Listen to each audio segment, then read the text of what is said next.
like that it's like a robot wyvern. is fantastic. Yeah, Yeah. it's so pretty. It's a wyvern.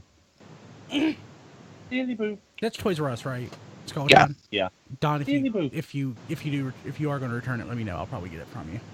I'm gonna go down to Greensboro tomorrow and just to get out of town for the day because I just need a break from this area. So Yeah, I know the feeling. even if I don't find anything, it'll be worth just getting out of town for the day. Yeah, that's pretty much my attitude when I go spend the day in Nashville.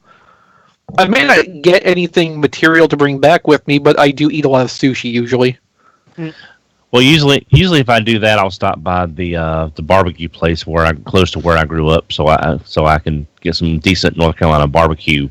You know, the way barbecue is supposed to be done. Yes.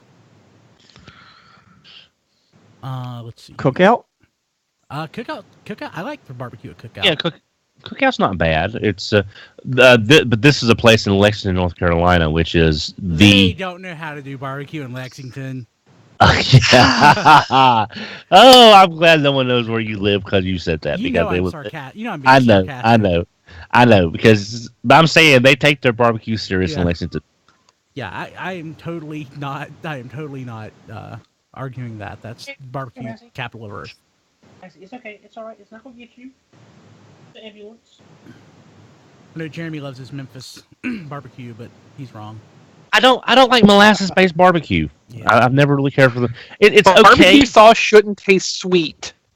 Well, it should be vinegar-based. Vinegar. Vinegar and like a smoky flavor.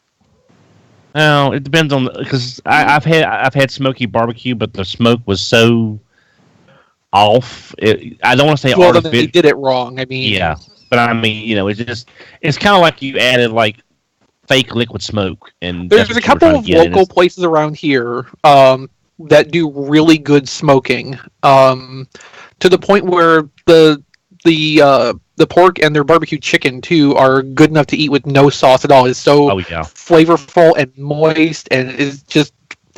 I don't have it very often, but I love when we get a bag of it. Hey, John.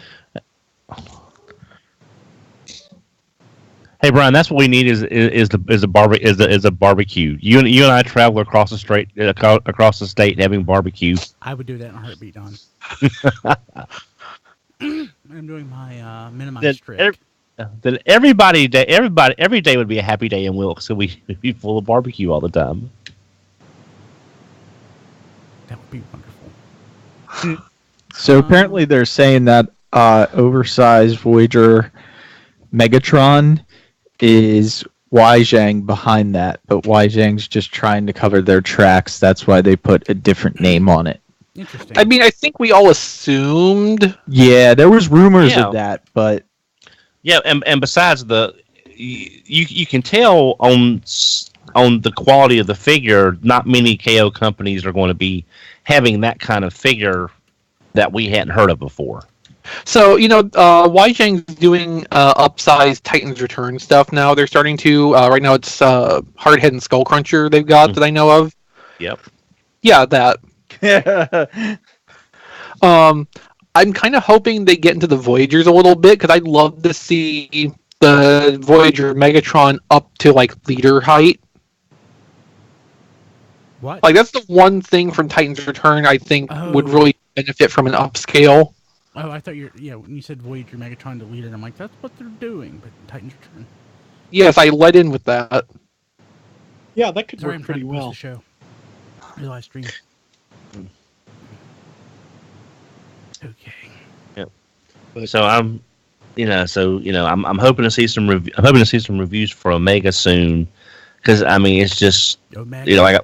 the sporting goods store. Yeah. But thank you. I'm glad you got that. Yeah, well, I grew up with those. I grew up on those commercials too, Brian.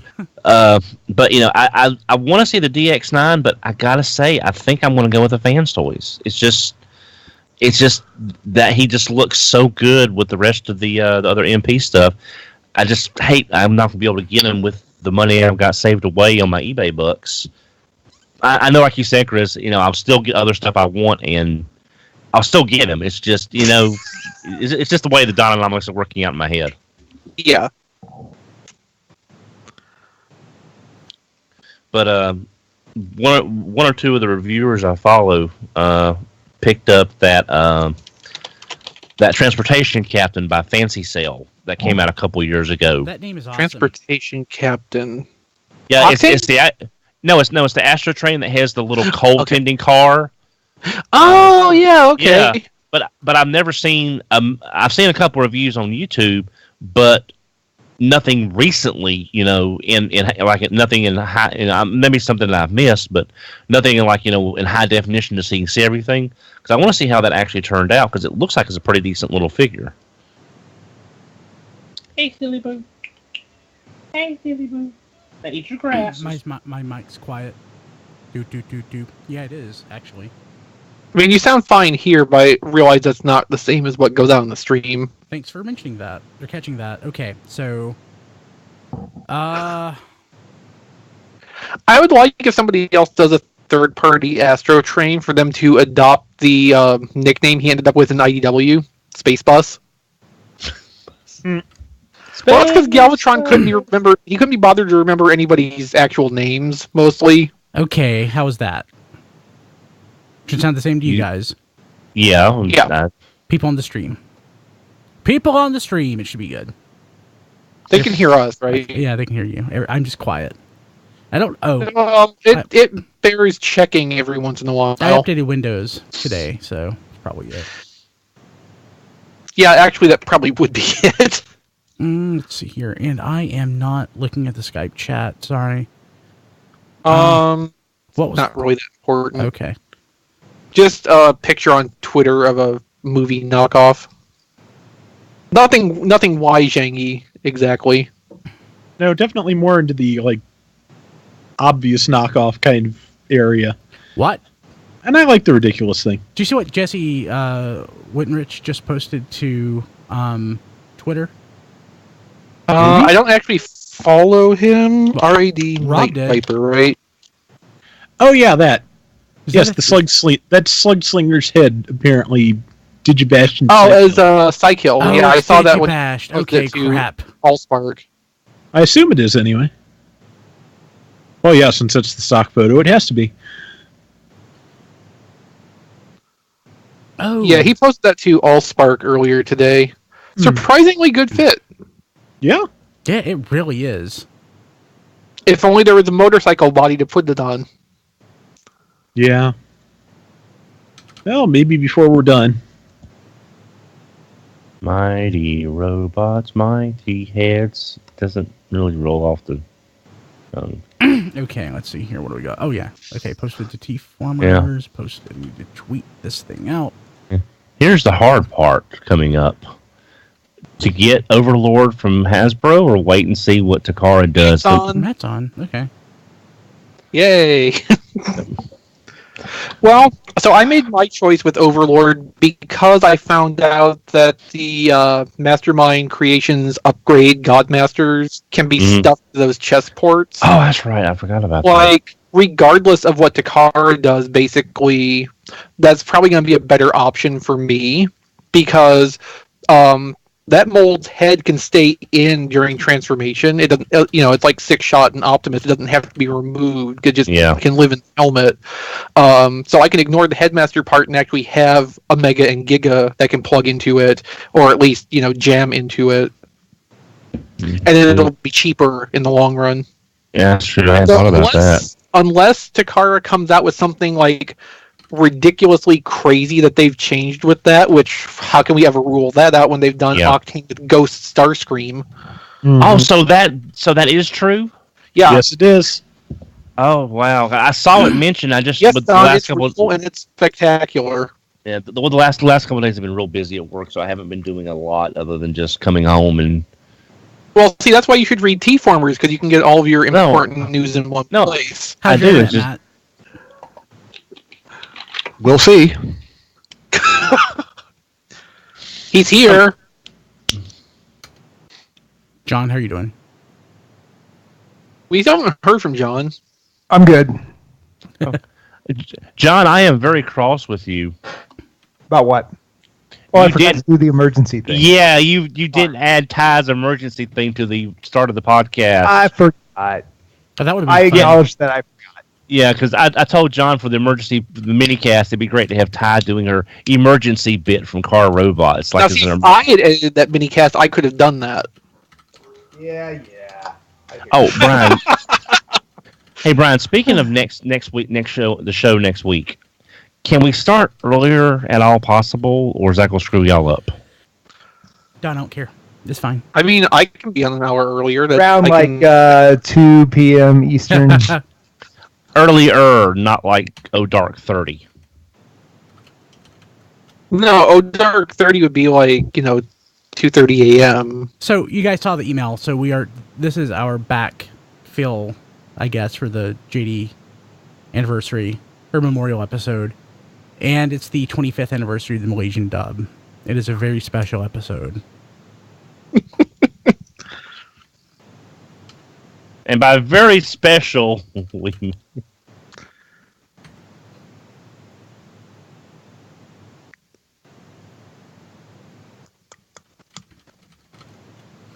No, that is wrong. What you put on this next for me to read next week? I'm not going to read that. What? You can't read it. Not going to read it. What is it? Brada Chaotica is a fun episode. Oh. Yeah, that's not even in the actual episode description on the website. I just add that for the show note version. Yeah, I'm sure you did because I have to read it. Yeah.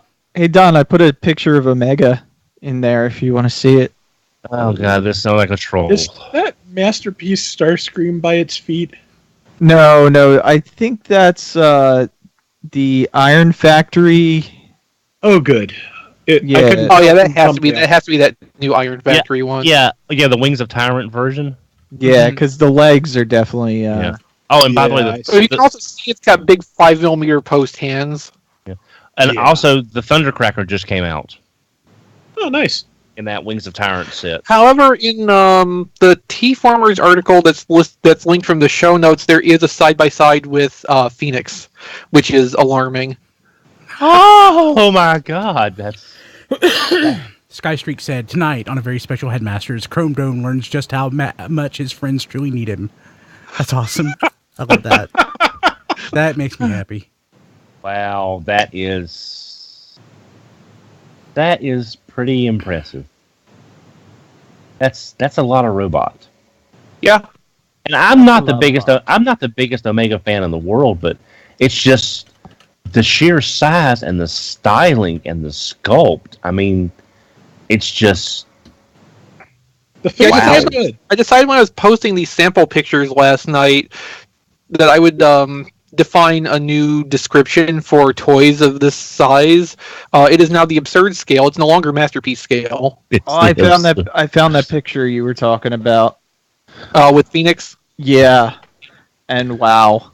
Yeah. By the time Phoenix is not small. No, he barely fits on one of my big shelves. So this is gonna live on the floor. Well, yeah. Well, the very top shelf. Yeah. Well, yeah. It took a while for Diecast to find that because by the time he got to Phoenix, so I don't get it. That's title of an X-Men comic has always been stuck in my head for some reason. Okay. Wow, that is, and I have to say, I am somewhat tempted to use my eBay. Don, you froze for a second. I think downloading all these pictures is giving him problems. Yeah, I'm just viewing. I'm not downloading, but I'll same thing. If the picture is loading onto your computer, it's still data transferred on. Oh, okay. Yep. It's kind of like if thinking there's a difference between watching a video on YouTube and downloading that same video to your hard drive. It's the exact same amount of data. Okay. Actually, watching it on YouTube might be more data depending on if it has to change qualities and reload partway through. I did not know that because I figured if you were downloading it, you were taking more resources to download, virus check, and save it versus just watching it. Well, the virus check and the saving, like writing to disk, is not bandwidth resources. Guys, I'm going to tell you something. That's just this isn't going to make the show, so this is an exclusive for the pre-show listeners and viewers. What about it now? Right. Even though I said I wasn't going to, Right now, it looks like I probably will go to HasCon. Why? Yeah, that's a good question. Nobody. I like that. Why? So, having some official representation there, and just in case there, just in case news, in case we get, like the normal interview stuff. I'd like to be able to say that I went to the only HasCon. Yeah. So There's a fair shot. So I think I'm going. Doesn't mean I'm not going to TFCon. TFCon will just be like a day, not a day trip, but it's not going to be vacation. It's going to be one vacation day, and it's going to be a long weekend. And HasCon will be the actual sort of vacation thing. So Have fun finding something to do in Rhode Island that's not HasCon. Mongolian buffet. Ooh. At least the one for near the BotCon 2007, which I know is not the same location, right? That was awesome. Rhode Island's not that big though. It can't be too far away. Exactly.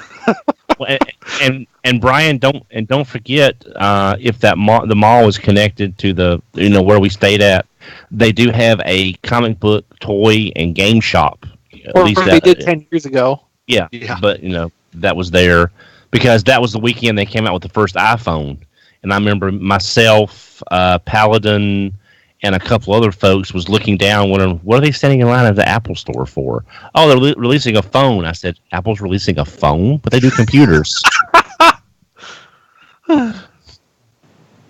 That's back when I was still carrying my. Time ago.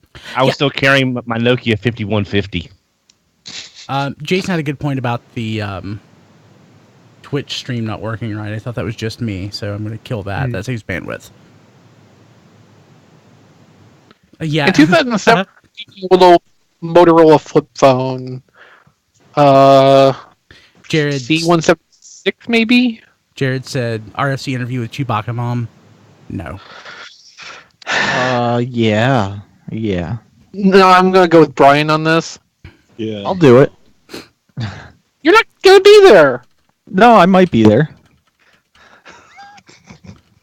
I never said I wasn't. There you go, going to Brian. it. RFC's official representation. You don't have to go Yeah, now you anymore. don't have to bother. Well, we can help each other out. We can. Okay, now the odd do couple double duty. theme is playing in my head. It's harder to find an odder couple than Brian and Diecast. We get together like peanut butter and jelly. I don't know what you're talking about. Yeah, let's talk. Say triplet. Why don't you go with them to keep them from killing each other? Diecast and I get along fabulously. I think you're thinking of you and Diecast. Yeah, Don. you and Diecast. No, we would. I'd give Diecast a kidney if I had to, but it'd probably be more likely the other way around. Yeah. I mean, we get along fine, mostly. Speaking of kidney, it kind of rhymes with kayak. I just ordered a kayak. I thought you meant kayak.com. Well, you can buy them from Walmart. That's They're where I bought cheap. it from, actually. Okay. I ordered you it. need a kayak in Philadelphia? What's that? Why do you need a kayak in Philadelphia? We have a lot of Well, rivers and lakes around here.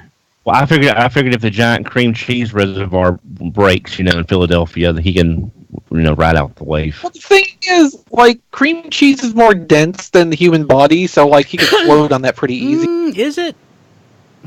You can't. For the you can purposes put, of the you can put joke, your finger through cream cheese. for the purposes of the joke, cream cheese is more dense than your body. Okay. So is that an upscaled air raid? An aerial bot? That is the Zeta Toys aerial bots that are going to be coming out. Holy moly! Yeah. I have Skype minimized, so I have no idea what you guys are talking about. Yeah, I'm not worried so- about it. Pressure is necessary. So somebody upsized the TFC aerial bots. Is what you're saying? What? No, are They're are new these designs. Yeah. These Are the you sure? Yeah, because Thing these with the look like aerial aerial bots. is there's not really that much you can do with them. But basically, Brian, each aerial bot is the size of the Masterpiece Starscream. That's ridiculous. What about Yeah, Silverbolt? How big is they're- Silverbolt? We've only He's seen one so far, I think. One or two, yeah. Silverbolt will be a 1-to-1 scale with the Concorde. Nice. I have a photo, That is. or I saw a photo with one of them like next to Titans Return Blitzwing. So I'm trying to find that. Is he punishing? And then they're also KOing the leader scale, the last night Megatron. That's Thunderwing, wasn't Now the Megatron that has the Hasbro versus the Silver Paint. Who's doing the Silver Paint version? The Silver Paint is the knockoff. Okay. Half a minute's pretty. Who's making the knockoff? It didn't say, but I would assume it's the same people that did the Voyager. Oh, okay. Because that is a Dreadwing pretty... was punishing. Yeah, Dreadwing. God, that's just brain fart. Okay, Brian. Now I got to deduct 2 Generation 2 points from you for that one. Sorry. Yeah, sorry. I had to be at work like at 4 hours earlier than normal yesterday. God. And I didn't make up the. didn't make it up. I just found it.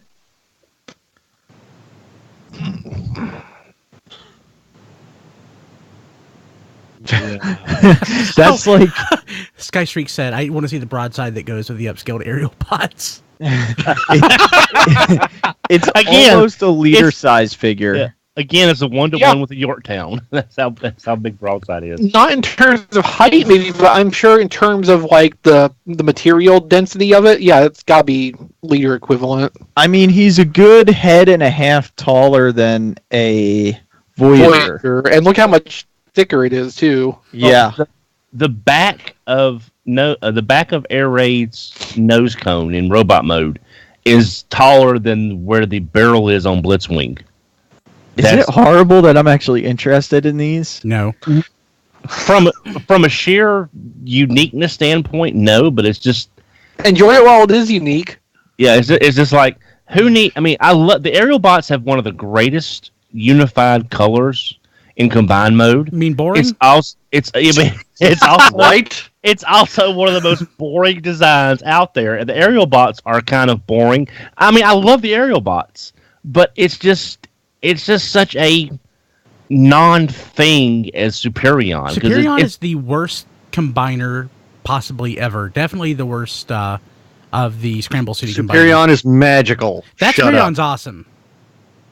But Scramble City Superion did the impossible and made Superion and especially Silverbolt good when they did it for Combiner Wars. Exactly. It's like it had never happened before. I know, and it's like when these toys came out, who would have thought the Silverbolt and the Aerial Bots would be some of the best toys of a launch line. When toys those are like Wave 4 toys that were in Wave 1. Yeah, it's weird. Exactly. It's like that's what the whole thing was so weird about. Is like you said, we got high quality, well made toys in the launch wave. And then we got them again in the next wave, and the wave after that, and the wave after that, and the wave after that. Yes, I have them all right here. Yeah. As it turns out, that's how they were able to get such good quality, because they made 3 molds and just ran the whole line with them. Yeah, well, practice makes perfect, and they got a lot of practice. At least there's more variety in Titan's Return. That was a nice thing to get back. Yes. I still like this guy.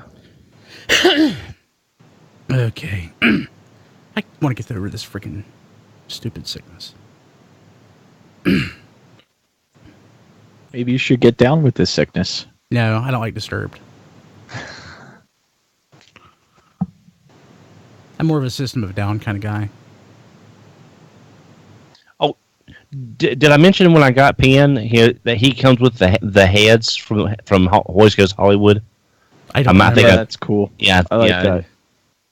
And also he comes with a head for Masterpiece Track, so you can have them. Or I think it also fits Sunstreaker. I'm hoping go ahead, Diecast. I was just saying I'm hoping that Sakar does that. Just back on the subject of unified color combiners, I don't think anything's going to top Beast Wars' second God Neptune. Oh no, no. Well, the TFC Piranacon they're doing. If I had any more love for Piranacon, it might be it might be something. I mean, I like Piranacon, but he's not like one of those that I need like a new version of him. But if they redo that in God Neptune colors, that would be a really good way for Foci to get a representation, because the God Neptune that myself and Duron picked up, I think is starting to go back up again, because the last time I saw one was like. I'm checking eBay. I'm already checking eBay right now, Don. Okay. So it's between $150 and $1,800. Somebody has it up for $1,800. I should snag that $150. Is that AFA graded? No, it's not. It's D21, which is the ID. It's not even AFA graded. That's something I never could. I mean, I guess if it's a character, and we talked about this on one of the shows, I know, if it's a character you love and you already have a representation that you can have on the shelf open, but you want that character frozen in an instant of time, like in Doctor Who, preserved forever in the box. I guess that'd be cool to have it graded and preserved like that. But that just seems like it sort of defeats the purpose of not, to not be able to hold the box in your hand and enjoy it. I wish I'd bought Duron's. Yeah, I hated he had to sell that, but because he was so happy to pick that up. Heck, he made me buy one. Wait, you got one yourself? You're so impressionable, Don. Yeah. See, I never really gave it much thought because it was just another Seacon repaint. So pretty. And then the Duron wasn't going to be home the week or something, so he sent it to me, and I sent it to him. I can't remember why, but the day or two that I had it before I sent it on to him, I looked at it. Oh, it is so beautiful. Really. My collection is far from what you would consider a substantial collection. I mean, I have a few thousand toys. That's, but there's nothing. My collection is far from what you consider substantial. I only have a few thousand toys. But there's nothing like super crazy desirable. But the number of things I actually want is so minimal. Like, there's so few things Transformers related that I don't have that I really want, and most of them are in the several hundred or thousands of dollars. So that's something that I should get just because it's easily, I can. It's a lot more in reach. Yeah. So. Yeah. Well, that's my problem is, again, and this is, people have said I'm bragging and I'm not bragging. I'm just saying, being older than most everybody, I got this stuff when it was still dirt cheap compared to what it is now. Just because, in the mid-'90s, early to mid-'90s, this crap was everywhere in Japan, so it didn't cost me that much. But what I need now is I need Minerva. I need, I wouldn't mind. I've got the Brave version, but I wouldn't mind a Sky Gary. I wouldn't, but those are stuff that's like way more Monstructor, like at PotCon, we've talked about that. I love that Monstructor. I love Dino King, but I can't pay $1,400 for a robot that's this tall. I just can't pay that. I know what it is for Dino King or Monstructor. Dino King, but how much does Monstructor go for? I haven't even looked in years. I don't care. I mean, when I say I don't care, it's just one I don't have it. I don't need it. But Dino King, yeah, I'd take that. Yeah, it's just I just can't see putting down that much money for something. I guess the nostalgia for Dino King isn't as strong as it would be for something maybe like Minerva or something, but being a character I prefer. That's what we need is a decent third-party Minerva. Okay, so let's go ahead and start. What? Let's go ahead and fart? What? I already did that. Yeah, I mean, with the microphones we have now, we pretty much can. It won't get picked up. It's too far away. Yeah, and it would reject the sound because it's off axis. Right. Yes, so I'm... Lasers. Yes, think of the microphone as a laser pointed towards your mouth. And you need to be very close to it. Okay, so... But don't point it directly at your eye. Yes. I just did that. Let's do it, I guess. We know. We saw you do that on webcam once. That was an actual, real green laser, and it did... Yeah. Yeah. This is Radio Free Cybertron, episode 527, recorded July 12th, 2017. It is our annual JD Church Memorial episode. So we're actually 2 weeks late. We're actually recording it 2 weeks late because, one, I was out sick the week that we normally do it. I had it on my calendar, but I just completely forgot in all the hectic replanning and everything. So. And all the hectic watching of Spider-Man Homecoming?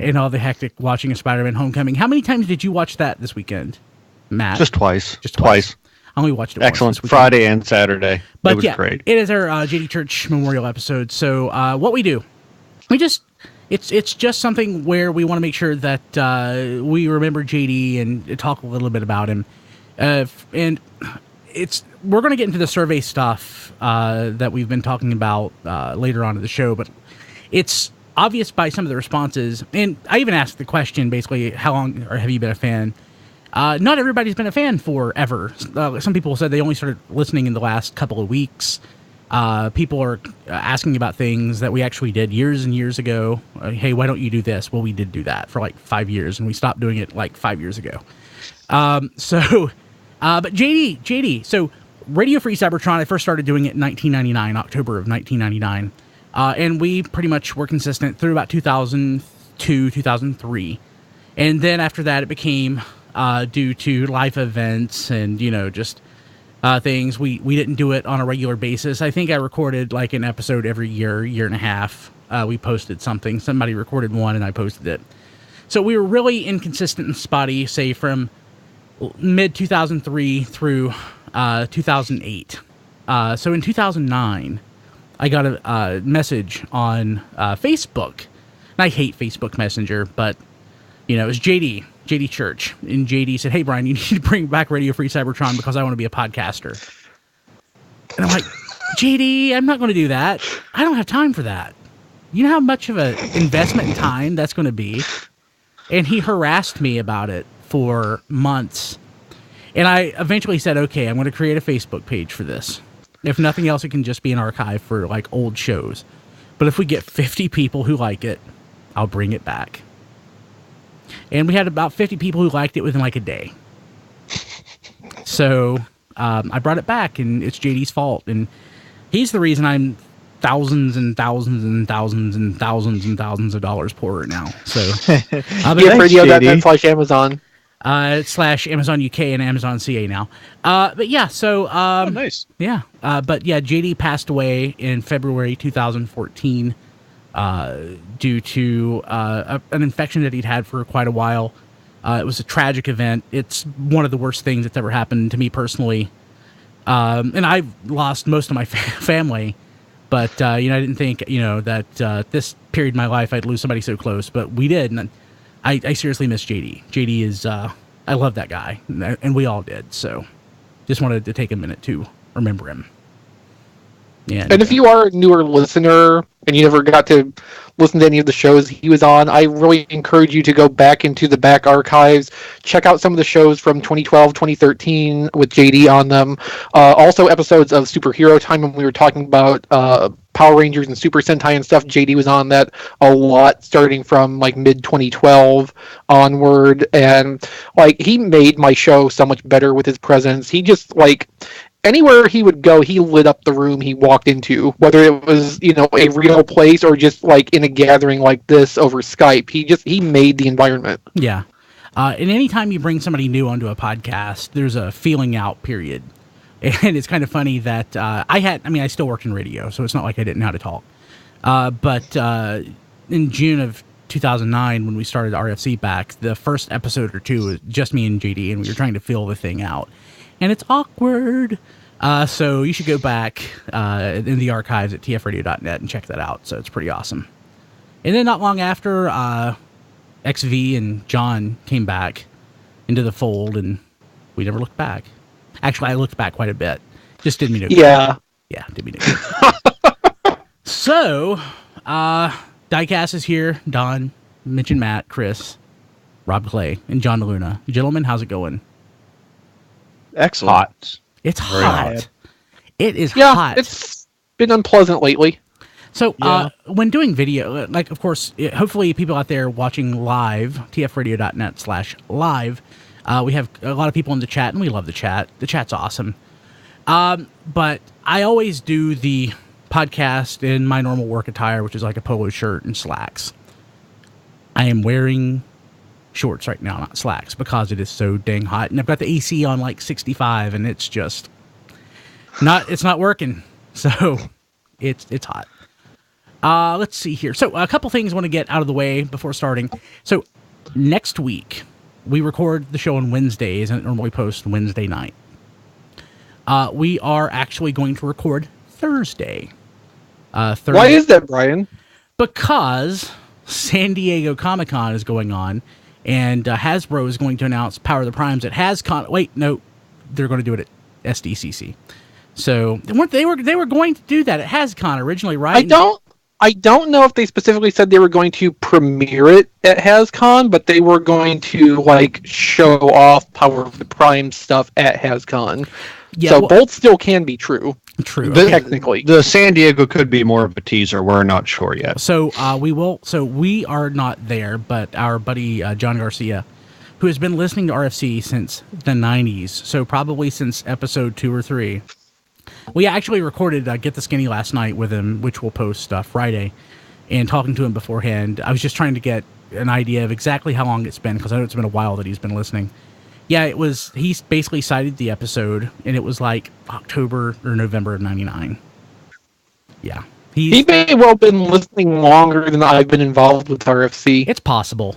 So there are quite a few folks out there that we still keep in touch with, who still listen, who've been listening since the beginning, but it's just really surprising when you talk to somebody who was there. It's just kind of funny, like, wow, people listen and they remember that stuff, so it's kind of crazy. But yeah, so all the Hasbro stuff, I guess, worth talking about will happen on Thursday. If anything else happens along the way, I'm certain we'll have another emergency mini-cast. We had an emergency mini-cast this week in respect to the SDCC Revolution set, which we'll talk about here in a few minutes.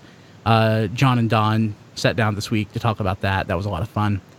And you can, of course, find that on our Roku channel at tfradio.net/Roku, or on Apple Podcasts or Google Play. Just look for Radio Free Cybertron. And like I said, later on in the show, we're going to go over our survey results. Thank you to everybody who submitted a survey. Super helpful. A lot of great feedback. A lot of nice things were said. I wasn't looking for nice things. I was looking for constructive things. So that's a bonus. We were looking for ways to improve things. And I actually will go over some of those opportunities. Some of those things, like if I comment on it and I say if I say that's something we can't do, it's not because I'm arguing with you. It's just there's a reason we can't go there. Got, several things. We're not going to cover everything, but there's some things I wanted to mention. And, okay, so before we do anything else, though, I do want to follow up to something we were talking about last week on the show. We were talking about the third-party monster bots. And, gosh, who was it that had them? I forgot who we were even talking to. But I said, yeah, I know it's awesome, it's beautiful. You and the 7 other people who bought it, certainly did it. And, on YouTube, I got into a conversation with one of our viewers who took offense is a strong word, but who took issue with what I said. Umbrage. Yeah, I think I like issue. And I said, of course, that's an exaggeration. Obviously more than 7 people bought that. But I started doing the math. This was great because I had some slack time at work. So I opened up Excel. I opened up the Hasbro earnings numbers and stuff. And I tried to figure out how many third-party buyers there are. And I did it as a function of Hasbro Transformers collectors. And I was trying to base it on things I remembered and things I heard. So I'd always heard a number that there were about 50,000 releases of a given toy here or there. So just walk you through the math real quick. Figured out basically how many retailers there were in the U.S., how many shipments of each wave they got. And I came up with a number of about 40,000 item in a wave, that like a deluxe wave that is probably shipped. So I fudged that up to 50,000 because that made more sense.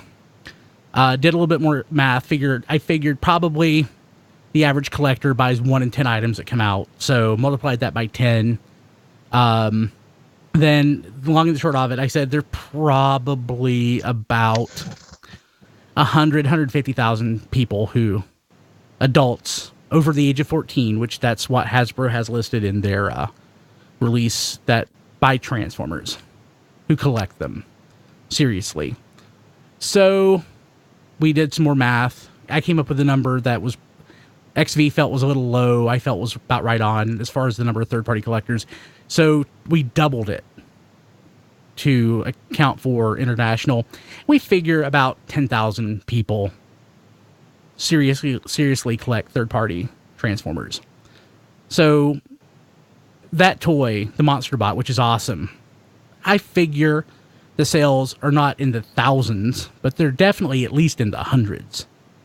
And that's probably a realistic amount. For something like the Monster Bots, I think it could get into the thousands just because right now they're alone in that segment of the market.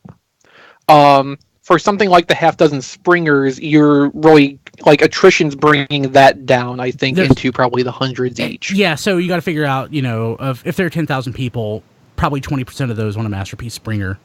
So between 2,000 people, they got to sell all of those 6. Well, also, Brian, like we were saying on the show, the Monster Bots are kind of considered, like, to me, as a set. So, kind of, if you're going to get one, you're probably going to get them all. Oh yeah, totally. Yeah. So that's going to be a lot of repeat people there. That if the quality is there on the first one, they're going to want all 3. Oh yeah. To complete the set. Yeah, but I think what we're really looking at here is just any given individual release probably has X number of people or X number of units that can be inferred to be sold, given the estimated audience size. And we should disclaim this all with this is really rough numbers. It's a lot of guesswork. These are the things that made sense to us. Kilby put his math to our internal mailing list just for some review.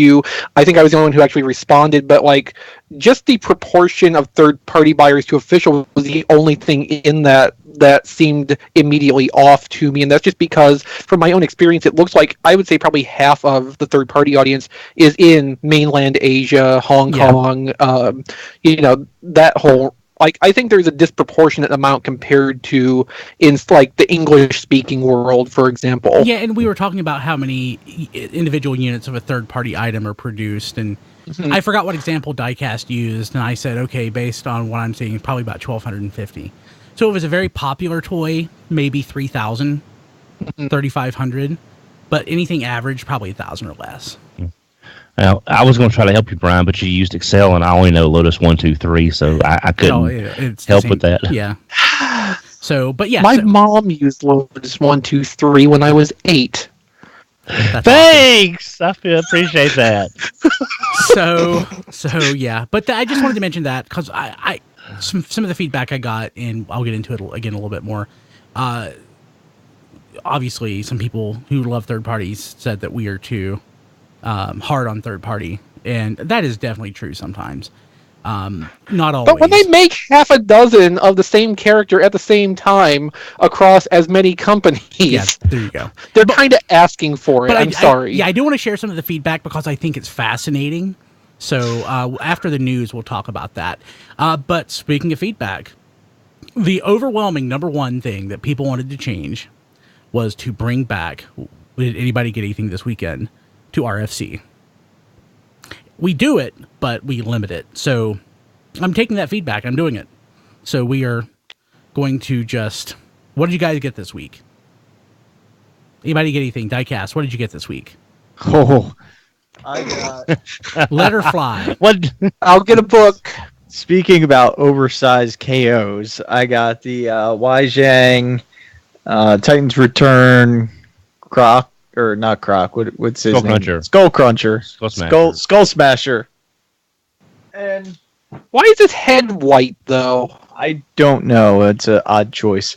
And I also got their hard head, which is very nice. Yeah, I think our friend Mock Tackle on Twitter has one or both of those also, and was posting some pictures in the last day or two.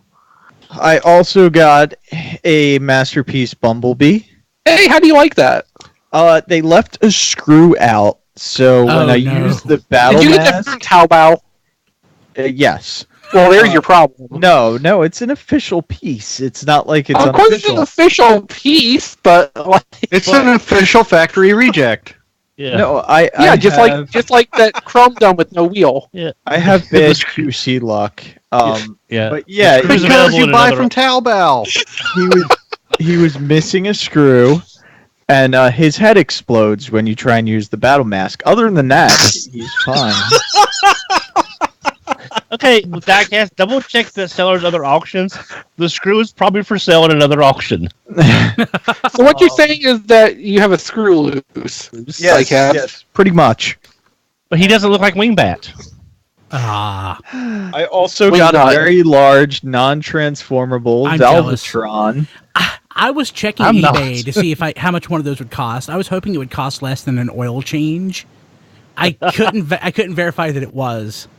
And the packaging is very nice, where you can actually open it up, take the figure out, and then Collector friendly. pop it back. Yes, it's very collector friendly. Will Thanks you to Takara. will you be doing a review of that on your channel, Diecast? It has 4 points of articulation. Do I a don't review. I didn't People think it'd will be a watch long it. review. You ought to. fair to review. People will but, watch that. Okay, maybe. But- Yeah, do like a half an hour review yeah. on that.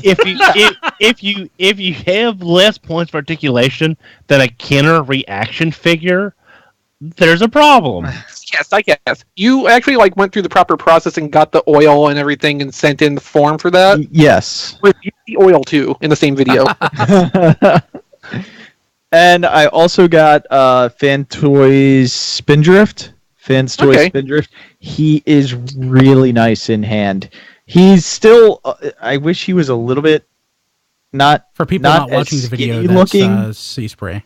As Yeah. he looks very skinny, but he's very solid. Good transformation. Really fun figure. So you like him more than Cosmos? Well, that Oh, was God. that was Toy World's Cosmos, and that thing was atrocious. But yeah, he's really nice, and there's probably something else I got. I'm just forgetting, so I'll pass it on to someone else. Okay. Don?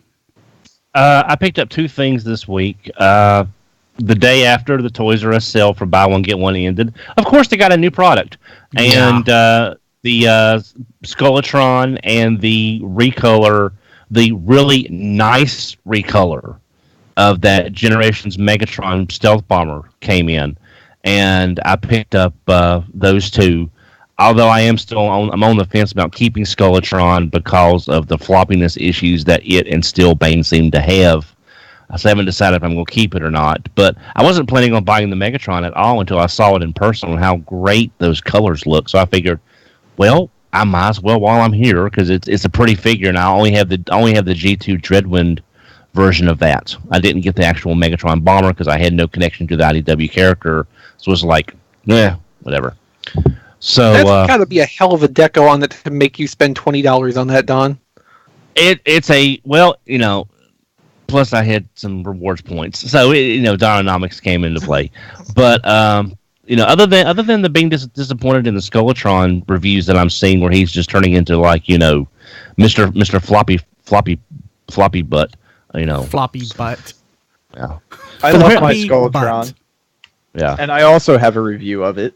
yeah. It's on our So- website, tfradio.net. Yes, Click it on is. RFC reviews. Yeah, so that's all I got, other than some non-Transformer stuff. But Matt? I won't. I got eHobby Magna Convoy. Ooh. Ooh, I have never seen that mold before. That must be But it's blue now, Don. Look at it. so he's depressed. And he has a sword. It's his blue period. Indeed, he's very depressed. Yes. Because they won't They- let him die. Yeah. I don't know. They must have done a lot of work to this mold because all the joints feel really, really good on this thing. I was impressed. I've never heard of It does have some chrome on it, which makes me unhappy. But it's pretty. Yeah. I've never heard of. I've not heard of that mold having any issues at all. on tolerances on any of It's 11 years old, and it's been used at least 8 times, I think. What with Cloud and Henkei and Classics and all the various BotCon releases. Remember there was the Toys R Us release during Age of Extinction in the 2-pack with Evasion Mode Optimus. I can't remember for sure, but I want to say there was some complaints about it not holding up well in that set. Maybe they did some rehab on it since. Yeah, it turned out really, really nice though. It's a nice dark shade of blue, and it's really pretty. That's beautiful. Super happy with it. Yeah.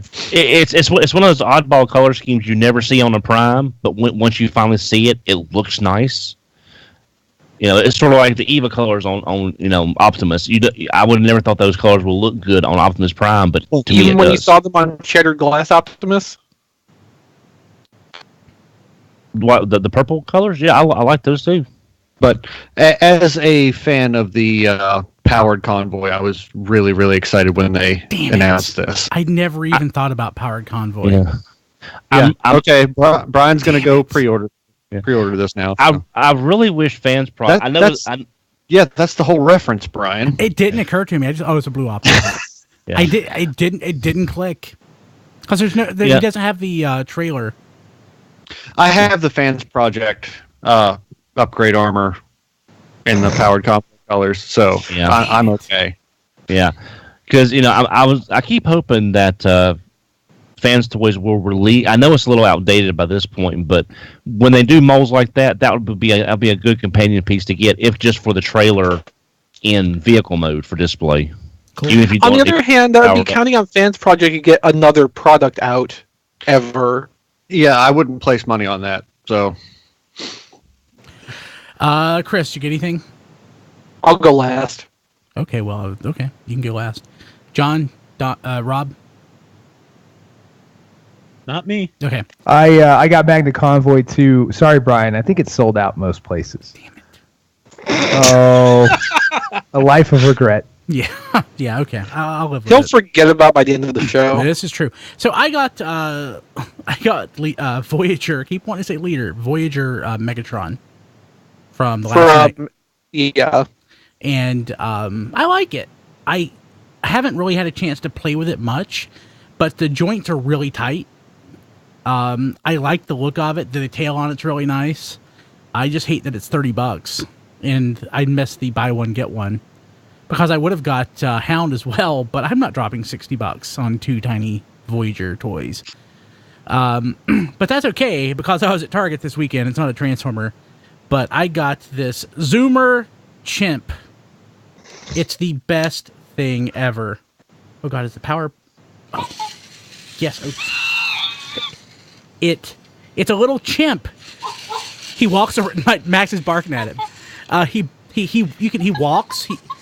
You can pet him. You can tell him to do things. It's amazing. He's got hiccups. Yeah, it's like having a kid. It's just like having a kid. Yeah, and all Brian had to do is dial in for a monkey. Yes. This is Kilby's new singamajig. That's exactly how I described it to Kim. She's like, "Why do you need that?" I'm like, "This is the new singamajig." And for people who weren't listening 7-8 years ago, however long ago that was, I played with my singamajig basically every episode. Okay, That's Brian. I call it. Brian, can you rephrase that? You might need to rephrase that. I would squeeze it and it would was sing. that, 2010, 2011? Oh, probably, 6 years ago, whatever it was. But yeah, this is my new gimmick. He's a little monkey, and he's cute and creepy, and the dog loves it. It's the dog's new best friend. I can confirm that a robot chimp that you can buy at a thrift store for $60 is exactly like having a 3-year-old human. Yeah. Just like it. $35 at Target. Yeah, good deal. That's a lot cheaper than the human child. It is. Now I had to pay for it once. I mean, if you properly care for the child, sure, but if you cut some corners, I don't know. The down payment is free. It's the upkeep that kills you. Well, the down payment is free for most people. Yes. Chris, what'd you get? Okay, so I got like a special thing coming in the mail that didn't quite make it here today, so I don't have to be on topic. So what? I have Triptychon coming. He'll be here next week. I don't have anything that big coming, but it's, cooler than Trypticon. So what I have is off topic, but it's still pretty cool. I got finally a new camera to replace my one that's not working right. Oh, that's nice Oh, looking. Is that wood grain? No, it's Leather? fake leather texture, but it's all plastic. Wait, that's a plastic inlay on a metal body. Wait, is that a Sony? Canon G9X. Oh, okay. I thought it looked like a Sony mirrorless from here. No, so this is not the one that I had picked out before that you were commenting on last week, which was the Canon PowerShot 710HS. This actually is a 1-inch class sensor camera, so like twice as big as most point and shoots have. It does 60 frames a second, 1080 video. It's got tons of manual controls, and it also has the widest aperture lens of anything I've owned. It goes down to f2. It has only 3 times optical zoom, but like for what I use these cameras for, which is shooting on my table over there, I don't ever use the zoom anyway, so I don't care. Yeah. The super zoom on the 710 would have been an interesting bonus, but probably not something I would barely ever use. This also can connect over Wi-Fi to a phone to use it as a remote viewfinder and shutter trigger, which I really think is cool. Unfortunately, that Wi-Fi function works. The Wi-Fi to connect to a computer and transfer files off of the memory card does not work, so I still have to do that manually. But one of the most important things this does, which the other cameras I had been looking at don't, this shoots in RAW format. And for people not photographically conversant, RAW is basically the uncompressed data that the camera sensor produces before it's sent to the onboard processor, which makes the JPEGs that most cameras output.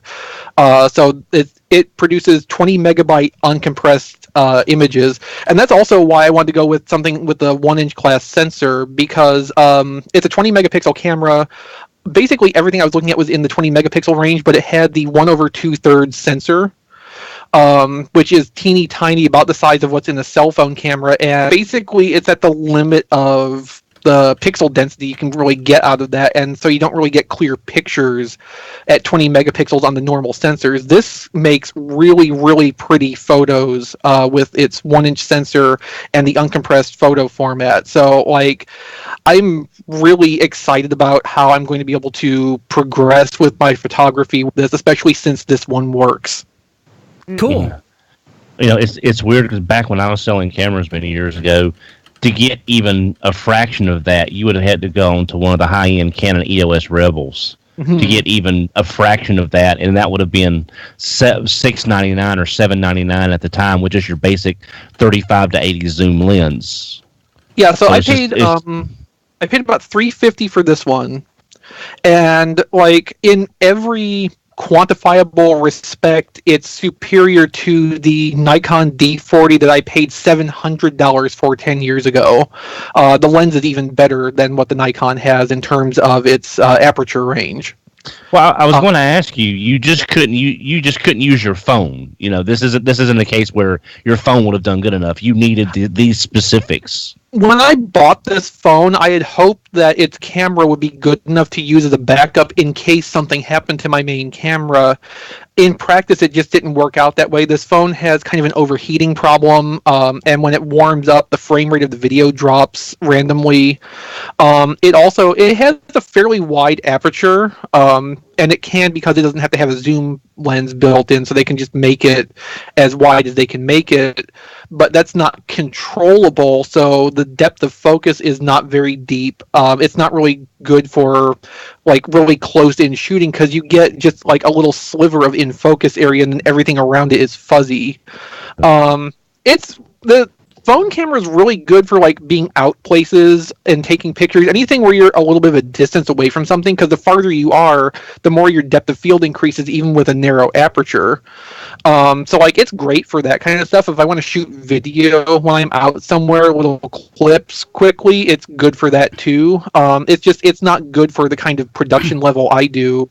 This, I've been playing with it for about 24 hours, and it's really, I'm getting used to it still, but I'm really happy with what I'm getting out of it. Probably by the time this goes up as podcast format, I'll have some sample pictures from it up on my Twitter at ChrisRTXV. Just for like, Twitter does really horrible things to JPEGs these days, Yeah. and even converts PNG files to JPEG unless you leave some transparency in them. So it's not going to look as good as it could. But the next galleries and stuff I post at T-Formers ought to look pretty spectacular. Cool. What else? Anything else? That's the only thing I actually have for the other cool thing that's on the way. You'll have to check back next week. Very cool. Okay. So Diecast and I, at the very least, will have, I'm assuming probably Matt and John too, have Triptychon by next week, it sounds like. Yes. Actually, I have not got my ship notification yet. Oh. Okay. We'll see. Okay. Well, hopefully And I'll I'm have not mine. getting him.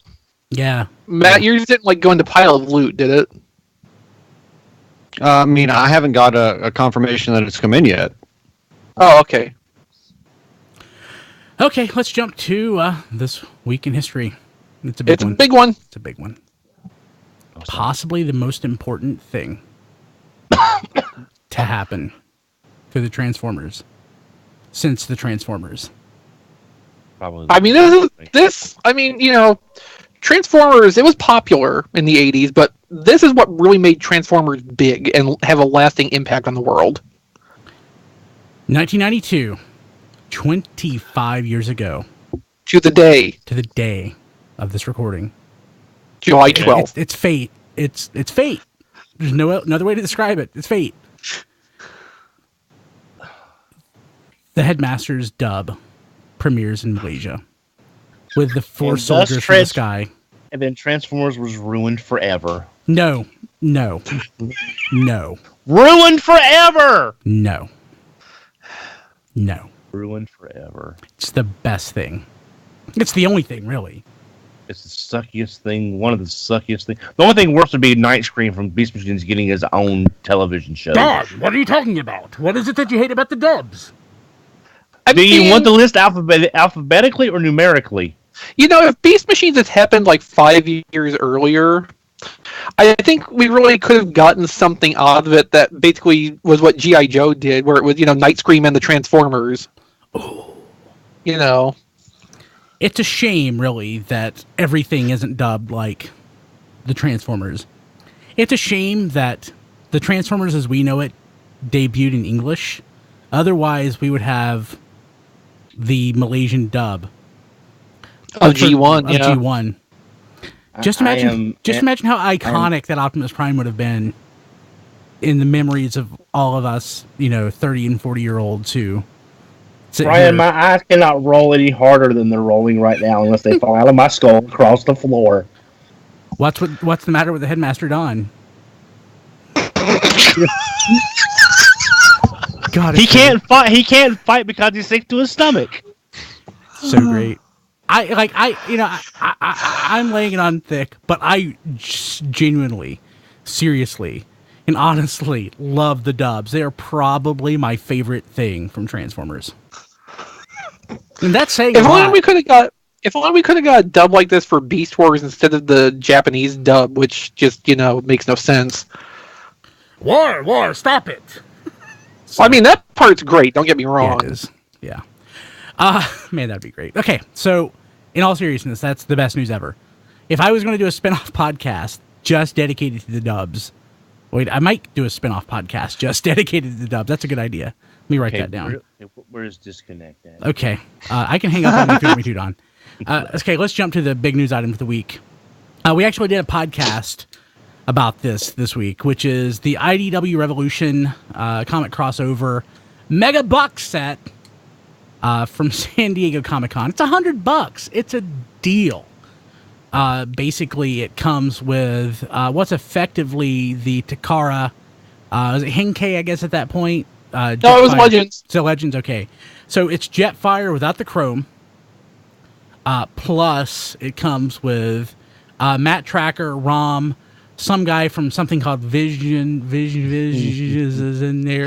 More importantly, Roadblock. though, it has Action Man. It's got Action Man, so it's No. worth- It has the most important thing in the set. It's got Yeah, Leoric like from Visionary. It's Leoric from Visionaries, the first new figure in 30 years. Screw Action Man. Well, new. I mean, it's still just a G.I. Joe body. So I don't care.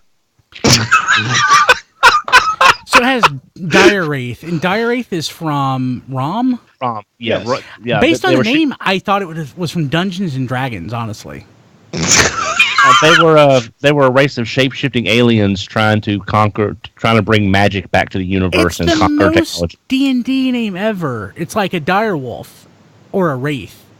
It's a dire wraith. It might as well be in 5th edition.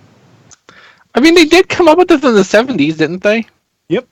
Might as well be like a kobold or something. They may have had one of those too. I'm not sure. Rom looks pretty awesome. He's 3 3/4 inches. Very retro. Very retro. That's a really nice looking figure. Mm-hmm. Really pleased with that. So the Dire Wraith, is that based on that mutant thing from G.I. Joe?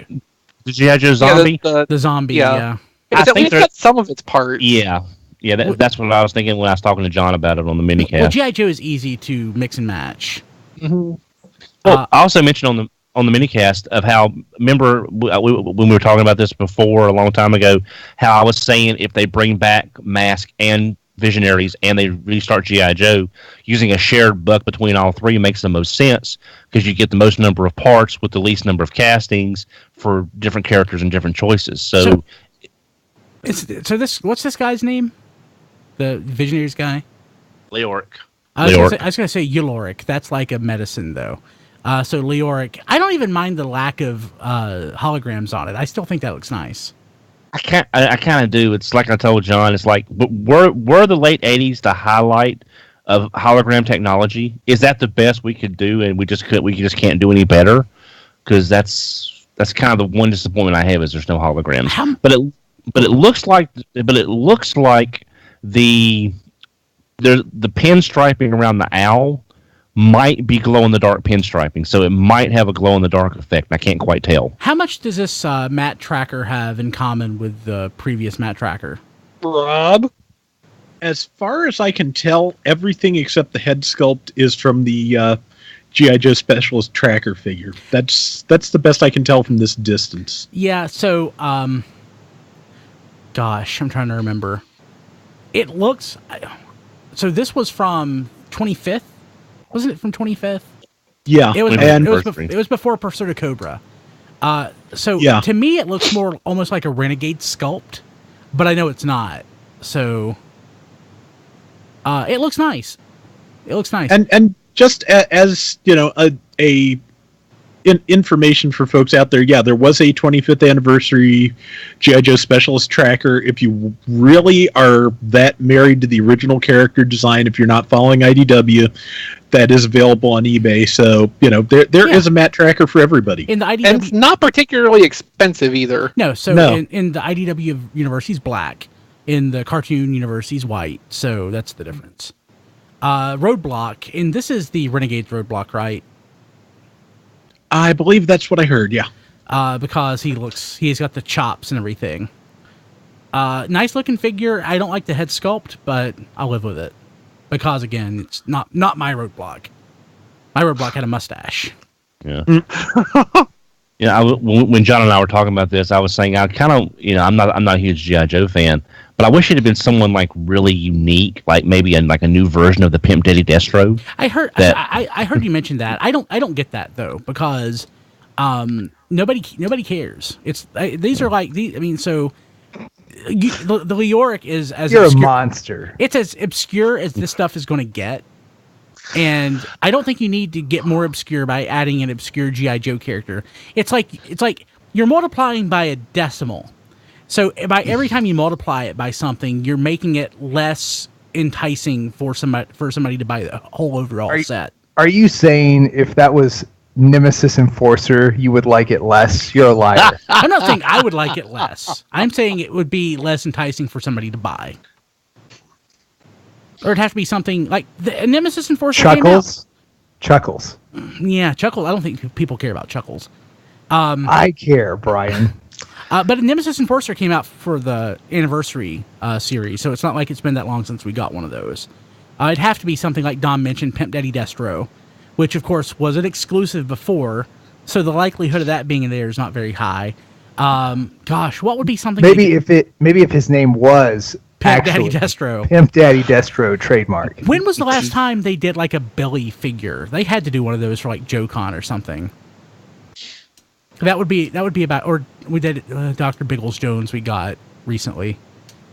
It'd have to be something that's not common, or something that's very common, and this is very common. It's just not the. It's That just, narrows it down. well, I'm just saying it'd have to be something. It'd have to be something that's very enticing to GI Joe collectors, or it'd have to be something like AGI Joe at all. or something that's very. That's a great point. That's a great point. Or something that's very enticing to the overall nerd culture that, you know, everybody knows, like Duke, everybody knows like Flint, Cobra Commander, Destro, Snake Eyes, Roadblock.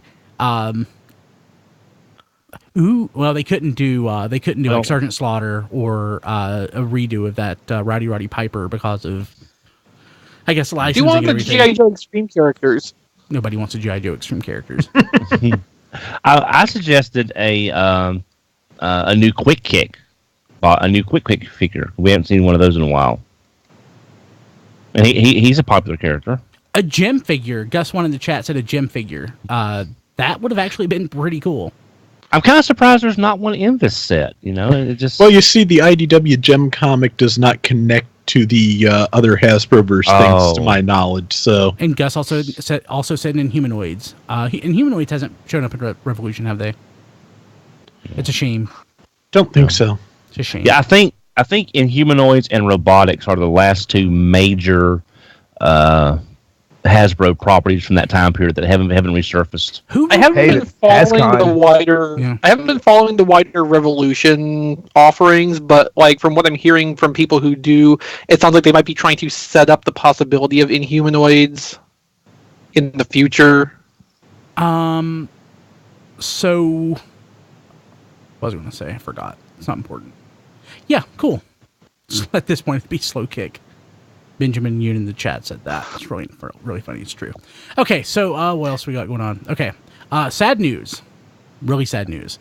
This week, Wally Burr passed away, age of 91. Of course, Wally is, for us, best known as the director for the Transformers, the voice director. He is the person responsible for basically the sound of the Transformers cartoon as we knew it. Mm-hmm. Highly influential in how that came together, and that's a shame. But he did live a good long life. Don, was it 2003 that he was at OTFCC? I think I believe that was the year I was talking about. That he was selling copies of the animation art for one of the charities that they were working with that year. That's the only year that I know for certain that I saw him. And the only reason I remember is because our friend Hooper X, who used to be on the show, made him cry. It was actually, and now it's not funny, but it was kind of funny in 2003. He asked him how Orson Welles was to work with in Transformers the movie, and he gave this really nice story about what a great guy Welles was, and it touched his heart. But Wally Burr is an awesome human being. We owe him a lot.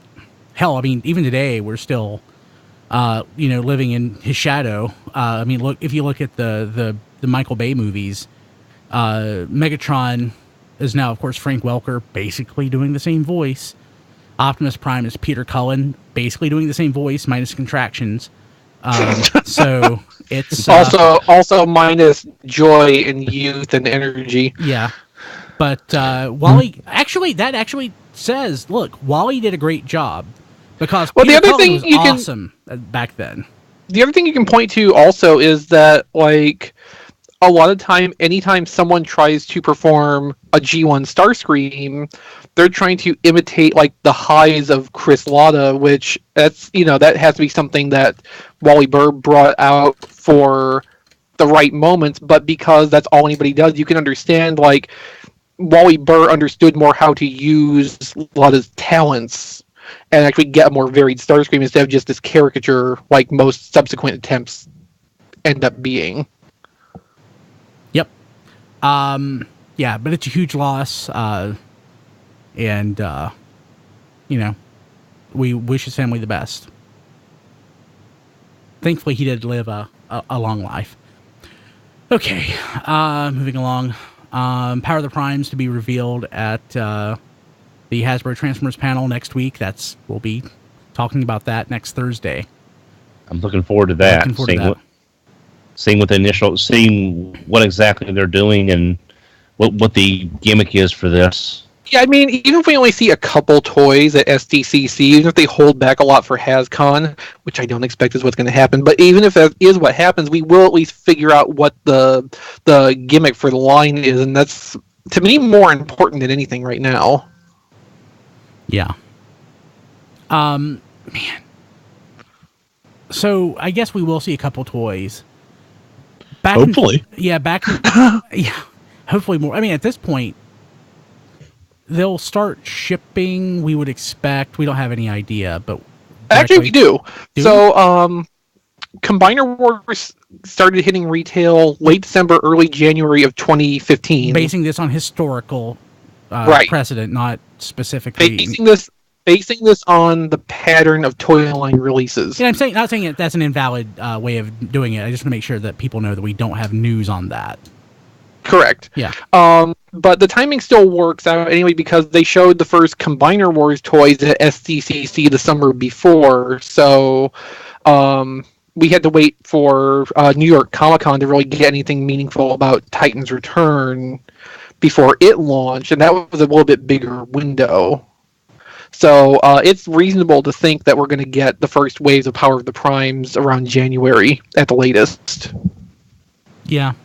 So by extension, Wave 6 Titan's Return, which is the last assortment we can assume exists, should be around October. Well, hopefully we'll see some stuff soon because I'm getting antsy. Yeah. Yeah. Okay, so after that, what do we got here? Fans Toys Terminus Giganticus Ouchicus My Walletus, unofficial, and it has been dubbed Absurd Scale. Not Masterpiece Scale, Absurd Scale. Mega Supreme, instructions and final product images. I mean, have you seen the size of this thing? It's ridiculous. It is. It's absurd. It's pretty. Yeah, so here's the problem. In this photo we're showing right now, the scale is Phoenix, which is also ridiculously huge. Yep. So I love it. I love it so There's much. Some pictures in that album of half of Terminus Giganticus in the styrofoam inner packaging, and that's an adult woman's arm reaching across that in that photo. Oh gosh, let me find that. I love it. It's great. So I think it's one of the first photos in that gallery. You're getting this, right, Diecast? Oh yes. How long till you have both parts? At least until August? Yeah, I mean, I don't have the first part yet, so I have no idea. That's an adult woman? That's not like a 2-year-old? Mm-mm. Dang. Because I saw other pictures of an adult male holding up the torso piece, and the size correlates. So I would be so pissed off, now that I'm seeing this, when I got the first package and I just got that, I would be utterly pissed off. Because they're not even sending you... They are not even sending you the parts you need to make like the full track. That is like so it's the stupid. It's the 4 edge track pieces. The ramp parts are the legs. They come in part B. I'm not knocking the quality of the figure itself because it looks phenomenal. But the closer we get to this, and it's sinking in how this really works out, it's the dumbest idea anyone has ever had. I think that's very inaccurate. I think a lot of people want a Transformer figure this big, especially Omega Supreme. No, that's not what Kilby's saying, though. Parts. That's the ridiculous I get a part. box of something I can't use, and I gotta wait for the other box for something I can't use. It's stupid. Did you ever try to build a motorcycle or build a car? This isn't a motorcycle. This is a freaking toy. This is a toy. This is a toy. We know at least one retailer looks like they're holding back and just are going to ship both parts as one unit. So Like, those people ordering from them will have to wait a little bit longer, but they will get a complete toy in the mail in a pretty ridiculously large box. Is it going freight? You almost have to. I could see this arriving on a wooden pallet. Yeah, palletized. Yeah, exactly. Like, again, I'm not knocking the toy, the way it looks. I'm knocking the strategy that they're using. DX9 is not doing this. No, you know how big the box would be, though? This is smart that they're doing it this way. I mean, I know you may not look at it that way, but the type of premium packaging that Fans Toys uses with the styrofoam, with if you made that box any bigger, shipping would be ridiculous. It's going to be ridiculous still, because you got to ship you just have to pay it twice. I still think it's going to be better as the option of a huge box. Then ship two I don't know. boxes Maybe I'm wrong, but that's what I'm guessing. So I'm guessing they're doing it for shipping purposes. It's not like the IKEA model where you get something and it might be 2 or 3 boxes, because I leave IKEA with 2 or 3 boxes. I don't go get like 1 box for the furniture this week and then a month later the other box where I can put it together. It's, I get it at once. It'll be a moot point in a month or 2 months once the whole thing is out. But this interim period it's so dumb. Just wait to ship it all at once. Even if you have it in 2 boxes, I'm fine with the 2 boxes as long as you ship it at once. I think, though, when you get Part B, like, there's all the parts there to make, like, the whole rocket. But by that point, you'll also have Part A, so you can just put the whole toy together and it doesn't really matter. Yeah.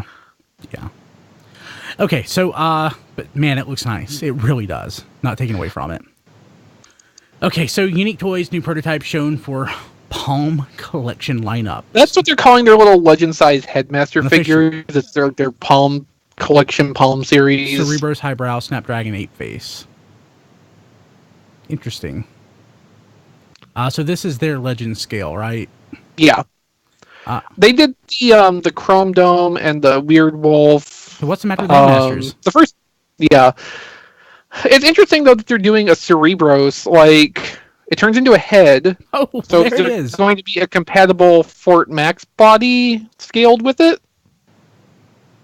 Because otherwise, it's kind of weird to just like sell a head. Mind Wipe looks nice. This is interesting. Mm. Yeah. Well, these prototypes look like they're 3D printed at this point. They do, but even for 3D printed, they look. I don't know. The one I'm looking at on some of the close-up ones, you can see striation on them that looks consistent with 3D printing. It's a much better. It's a much better 3D printer than what I've seen. But I buy it.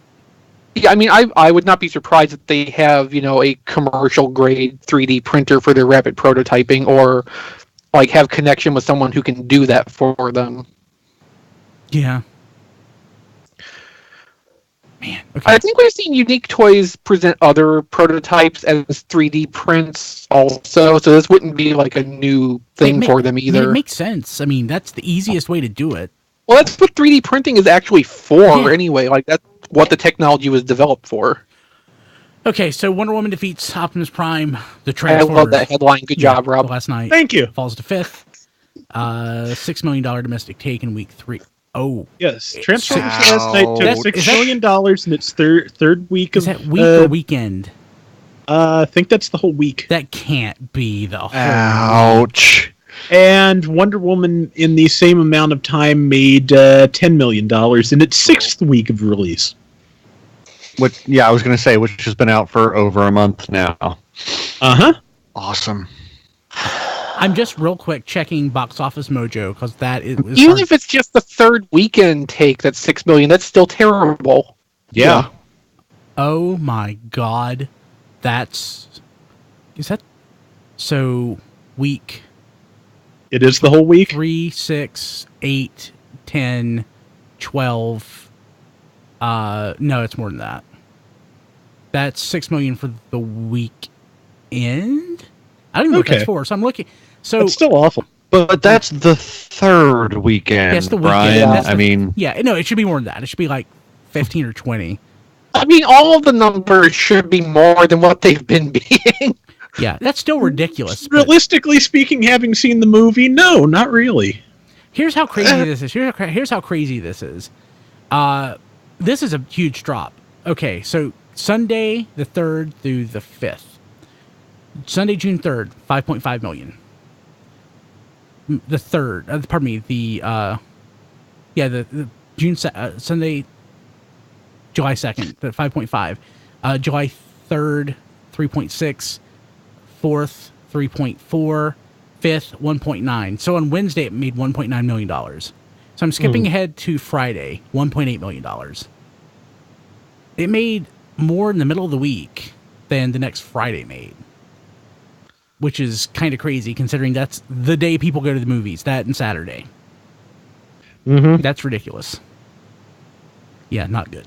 Okay, so yeah, Transformers. They're still making Bumblebee though. Yeah, hopefully it'll be better. Well, they got It's a good got reason. a shot. Yeah, well, they got a good reason to make the Bumblebee, considering the next article or two. Yeah.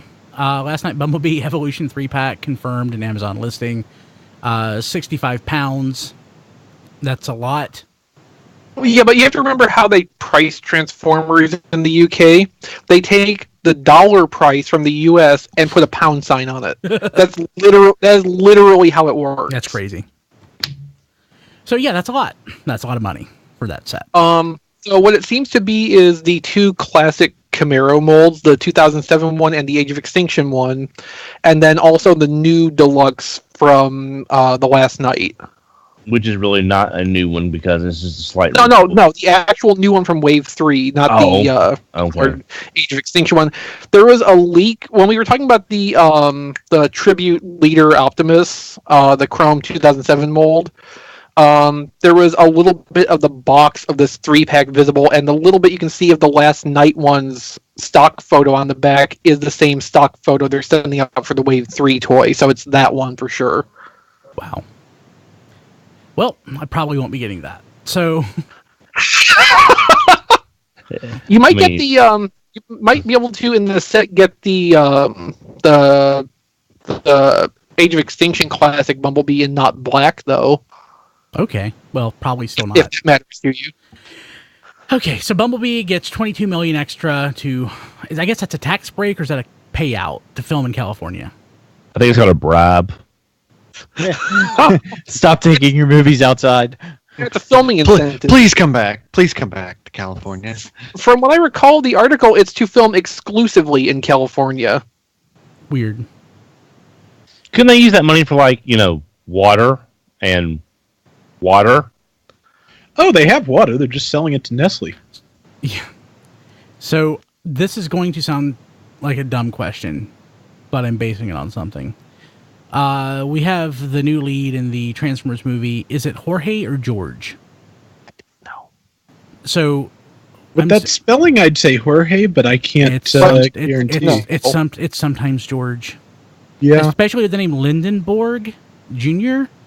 I want to say Jorge because typically it's Jorge, but usually people whose name is George and spelled that way, when you say Jorge, they get really angry. But Jorge... Let's just split the difference and call him Jorge. Jorge. He's going to take the lead in the new Bumblebee movie. I don't know who this guy is, so... I think he's new. He's young. I think he's done a little bit of work before, but not anything super notable. According to this, he was somewhere in Spider-Man Homecoming, but... I think one of the, friend characters at school. Cool, yeah. I think he was one of the newscasters for the school news they were good. program. He and Liz. Betty. Was it Betty? Oh, Betty Brandt. Oh, yeah, that would Liz, make sense. yeah, Liz was his love interest. Yeah, Betty Brandt. Here's the thing that kind of worries me. It says, as word has it, this one will feature less robots and more human character development. We're already not getting a lot of robots in the Transformers movies as but is. We're also not getting a lot of human character development, so... Yeah. Okay. Well, granted, I think we did in last night more than the rest of them, but it's still not. Okay, listen. This movie's gonna have a different director. It's gonna have a different production concept behind it. I'm gonna give it a chance. I want to see if this can bring something new to the franchise and maybe get it back on its feet. The film franchise specifically. Yeah. I mean here, not the franchise in general. Yeah. Before we get angry letters. Yeah. So we'll get to that. So Angry letters. So Legends Bumblebee. I've got angry letters before. It's fun. Yeah. I get them all the time. Bumblebee, Slugslinger, Perceptor, and Octone full stock images. Okay, I wondered before how they were going to make a Headmaster look like the exosuit. Well, that's how. What's the matter with the Headmaster? Well, they put a really bad idea into it. I don't hate it. Did you get a good look at what they've done with the head? I only see it in robot mode right now. Can you imagine how much of a non-issue that's going to be in person? Because that's going to be tiny. I mean, yeah, no, I've realized that, but in these photos, it's super unflattering. Okay, so what they've done, the Titan Master's head is not painted on the outside. It's cast in clear plastic. They have back painted the cavity in there, which has a human-ish face molded into it. They painted that skin color to look like the bubble helmet on the exosuit. But in practice, when you get close to that with the camera, it looks like it's RoboCop with his helmet off. I love it. No, look. As a base concept in isolation, that's really cool, because, like, you know, the Headmasters and Target Masters and stuff should be kind of body horror when you really think about it. Baby food. At the same time, though, this is Spike. And with the head mold in clear plastic, I would never ever put this on a figure. I mean, you make a good point. I need this. I need these. I had them pre-ordered. Yeah, I think I need to cancel my pre-order for Hasbro Octane and switch to Takara. I haven't actually gotten to it yet, so I'm going to skip to that. That's on the other hand, Octane's really the most important other one in here. The other two aren't that big of a deal. Slugslinger's got good pictures, though. So to be fair, they did a pretty good job matching the paint and plastic on that Bumblebee. Like, is significantly better than the U.S. release if that is indicative of the final product. Octane looks and if great. I did not own a version of this mold, I would have that on pre-order now because they did such a good job with that. But I know what that mold's like, and I still don't need to own another one. Oh, I agree. Yes, Octane. Excellent work on Octane. Even the jet mode doesn't look terrible. Mm-hmm. No, they've actually done a competent deco on this Octane, and they've also given it the best pack-in ever today. What's the best pack-in ever today? The Ghost of Starscream as a Titan Master. Holy crap, I'm pre-ordering this right now. Now, that's also cast in clear plastic, so as Matt had correctly pointed out, I would recommend against actually using that very much. But they've done something really clever with this. So the Starscream Titan Master, the Seeker face on its back has to be an existing mold element because the Titan Master itself is the Nightbeat sculpt. So this is probably an alternate that was already built in. They never got around to using. Didn't we see what they had done? It looks very similar to the Combiner Wars Ghost Starscream head, the Unite Warriors Galvatronus one. Ah, okay. Where you're getting them put together. Now, what they've done with Octane is really interesting because Octane still has the flip-up shoulder stack parts. They're detailed differently than the Optimus version of the mold, but it still has it. They've painted the inside of those red, and in the stock photos they're portraying it as when Starscream's plugged on possessing the body, those flip up to be like the shoulder intakes on Starscream's body. Like, they've actually turned that into a sub-robot mode to make it a little bit more Starscream, and I think that's really, really cool. Yeah.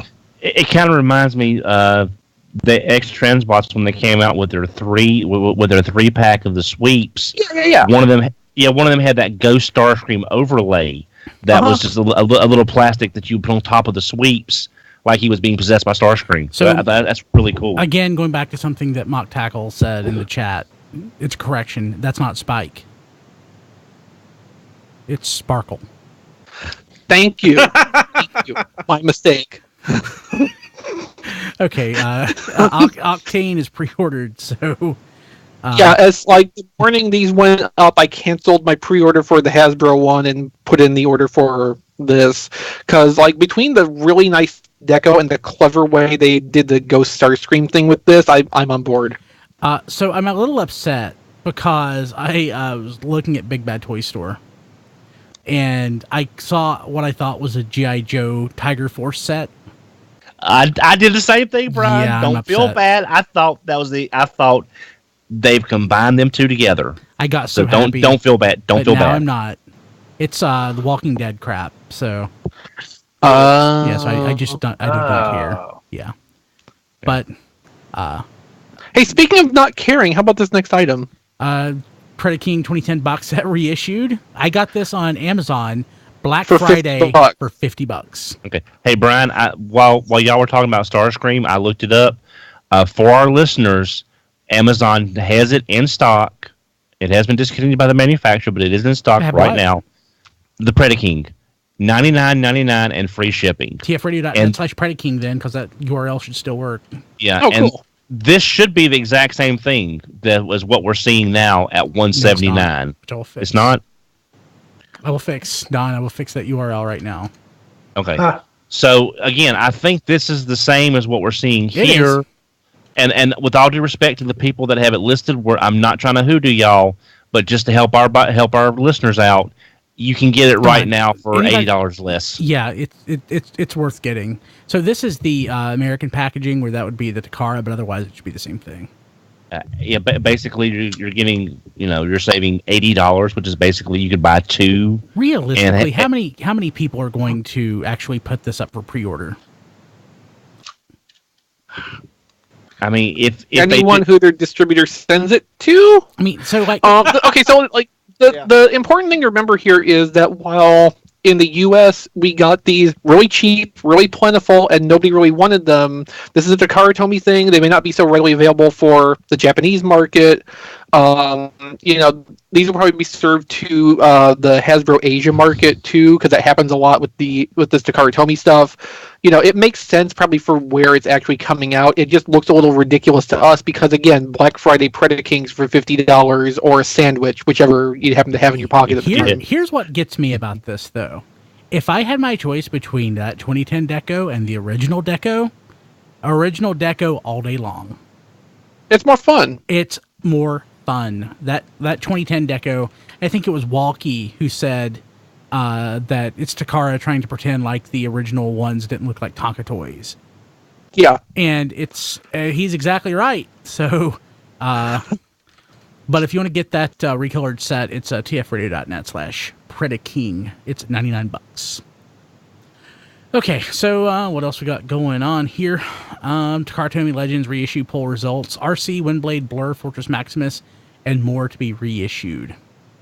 Really? Pre-orders for Legends Blur are already up some places. I don't know if they're still in stock at this point, but they're the same price they were originally, so... 2018 will bring... So, mid-December we'll see Blur, Scourge, Wheeling, Ghost Shooter.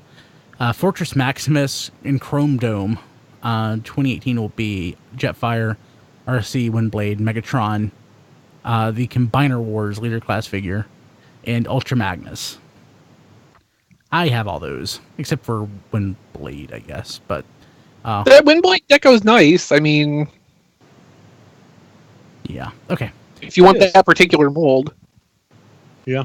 No, but for people who missed out on Blur and the wheelie with the Ghost Shooter head, like, here's your second chance. Go get on that. Yeah. So I had fully intended to talk about this last week. Let's see how good this shows up on video. If it doesn't, I may. Yeah, it doesn't. So, Machine Robo, the Facebook page showed off new Machine Robo masterpiece, I guess is the right way to put it, figures.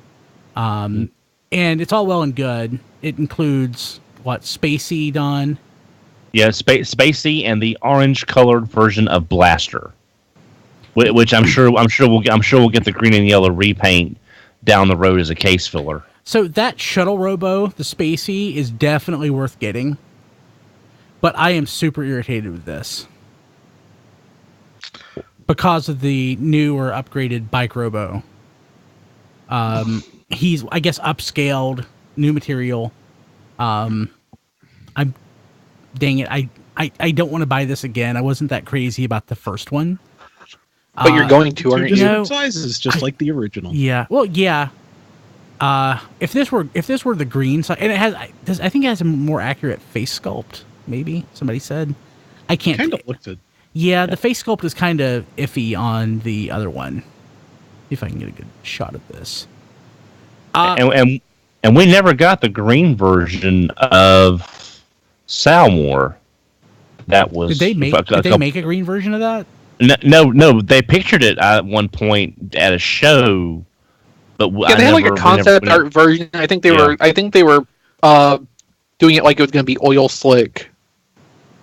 Yeah, I like Salmore. That was the first DX9 toy that I got. In hindsight, it's not that great, but at the time, it's a progression thing. The technology's gotten a lot better that they're employing. So at the time, it was really nice. Now, 4 or 5 years later, it's not that great. But the fact that it's Psykill, that's pretty awesome. Okay, so I want to go ahead and jump to this. So we've been asking people to use our survey, or to submit a survey to give feedback on the show. We get email off and on, but often it's questions, not a lot of actual feedback that we can use. So I wrote up, and I've literally had it on my to-do list for 3 years. And I think it's been 6 years since we last did a survey, and that was one that we were doing through PodTrack. It was an advertising survey. It was asking a lot of questions people didn't want to answer. I didn't want to answer it when I did it, so that was a crap survey.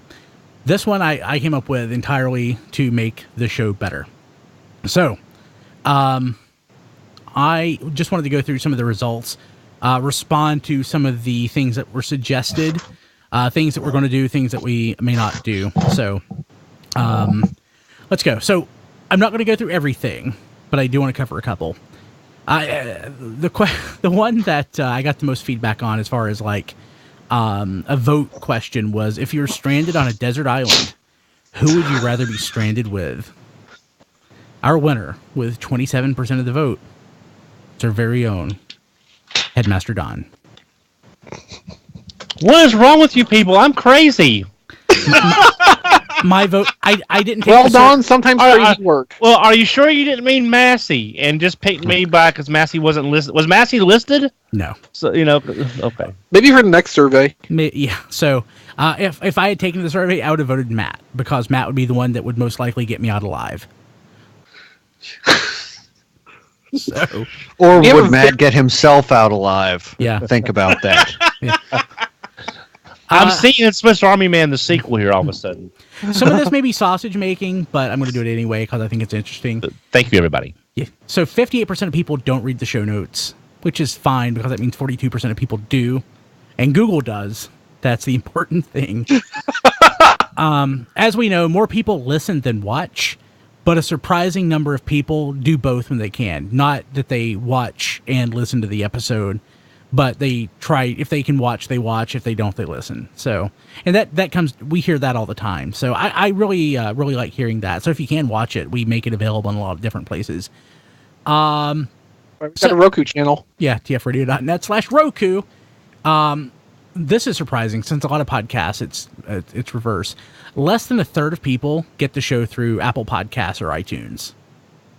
Yeah, but that's still the number one method, but it's a plurality. There are a lot of ways that people get the show, but Apple Podcasts and iTunes are the less than 30%. And this is the last demographic one that I'll go through. Most listeners are in their 30s and 40s, which makes sense because we are in our 30s and 40s. Yep, we're relatable. Yeah, so we unless you're young. I don't have the math in front of me, but I think that like 15% of our listeners are in their my monkey fell over.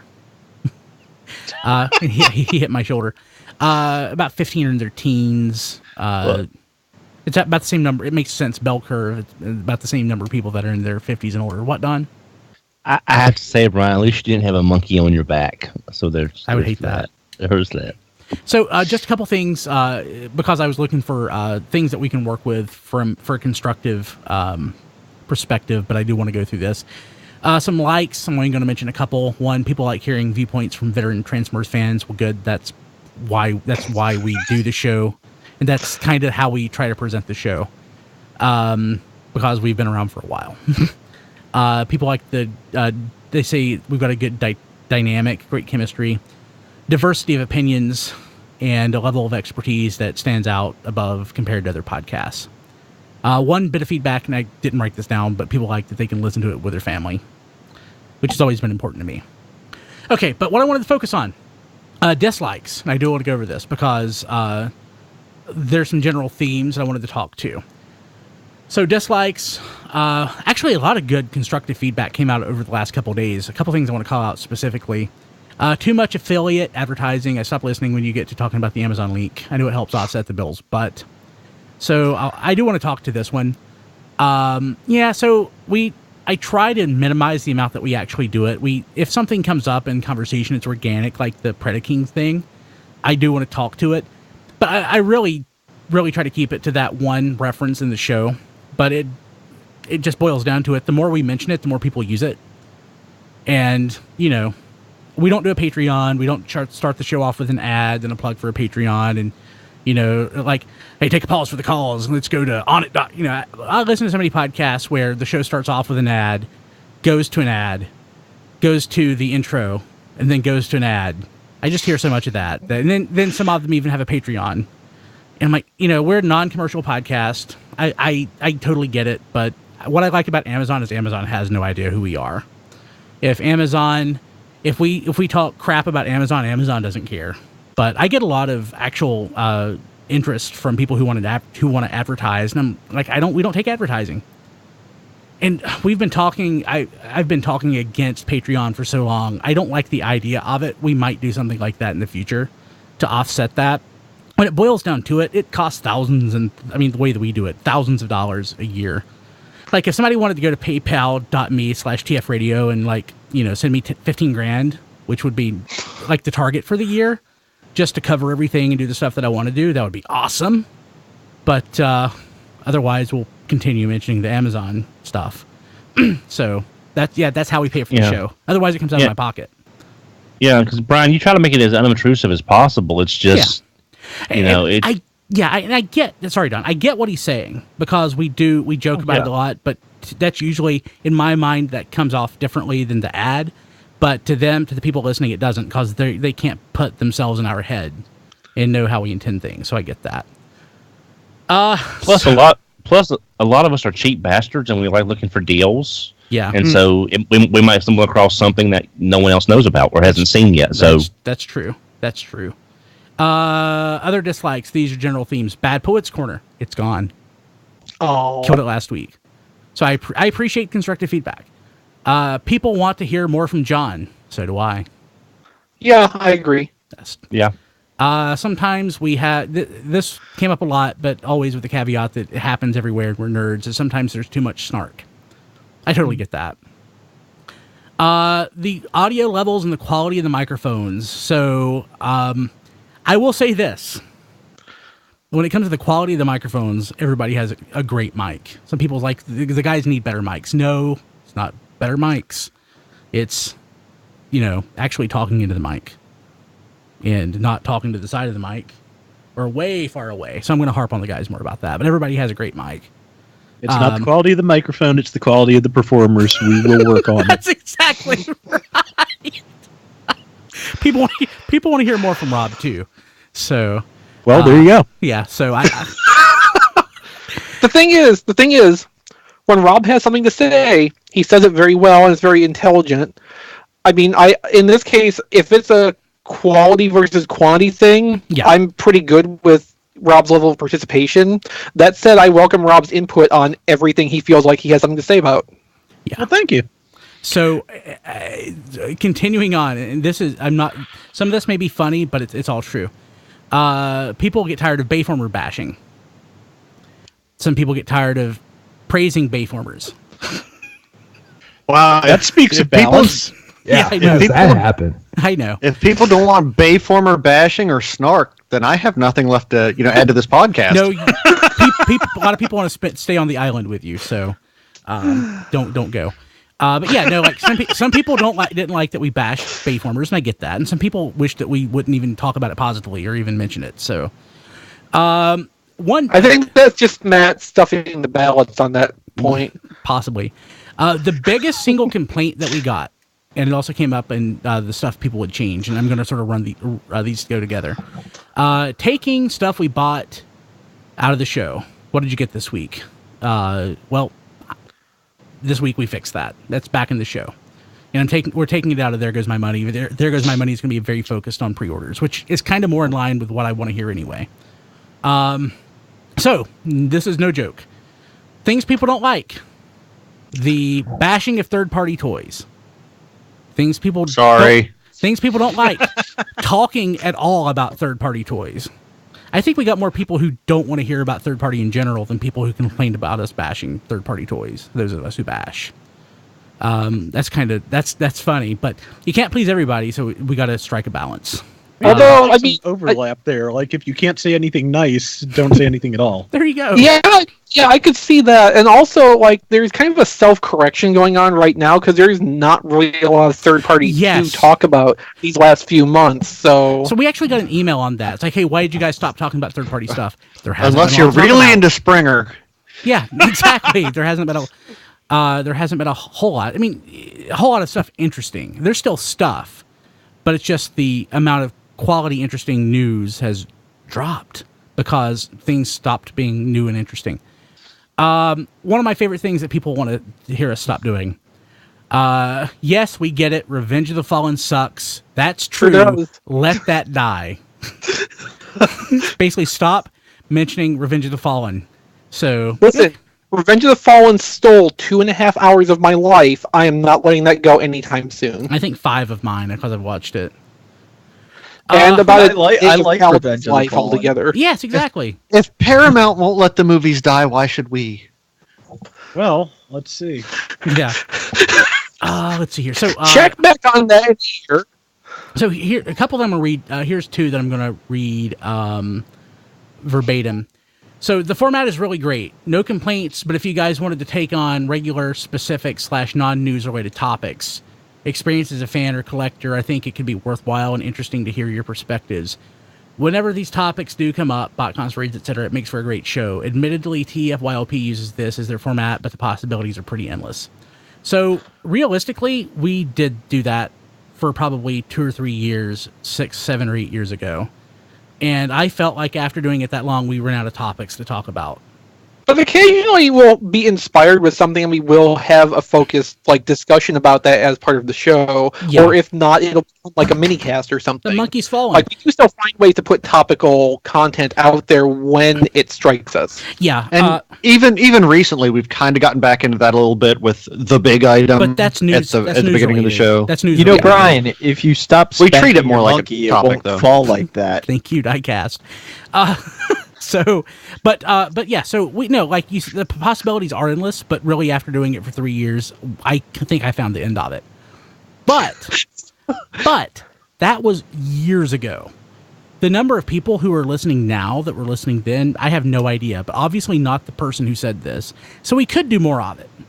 Like, I still even have somewhere the Google Doc where I had all the topics that we went through. If we really wanted to, and we have a different crew of people, too, for the most part. Yeah. We've had a lot of rollover. We could actually revisit a lot of that stuff, and then there's new stuff to talk about. So we could do more of that. And that's also kind of what the minicast is. So we try to, help's not the right word. We try to provide content that way, but we could do more of that. I like the format you used to have with the pre-recorded segments, but their absence or in some cases being spun off into separate shows that I can either listen to or ignore. At my preference, it's not such a big deal that I'd make a fuss about it. I like that format too, and that was basically the format that I started off using in the 1990s. It's kind of funny. A friend of ours, not having listened to that, was like, "Hey, you really need to change the show. I got this great idea. You should just do your segments and have them together in the show and just play a segment here and there." And I'm like, and I started doing it. It's like, you took my suggestion. I'm like, well, that was what I did 15 years ago. So it's kind of funny. But yeah, so I like that too. It's a lot of work. Not certain that the way that my workflow is right now, that it would be that easy to do. But I could probably do more of the producing for the podcast, the audio version, but the video version, probably too much work. So some general themes. Bring back Transfers Rewind. So this is probably the thing we got back the second most. John and I were actually talking about that last week, so we're going to figure out a way to do that.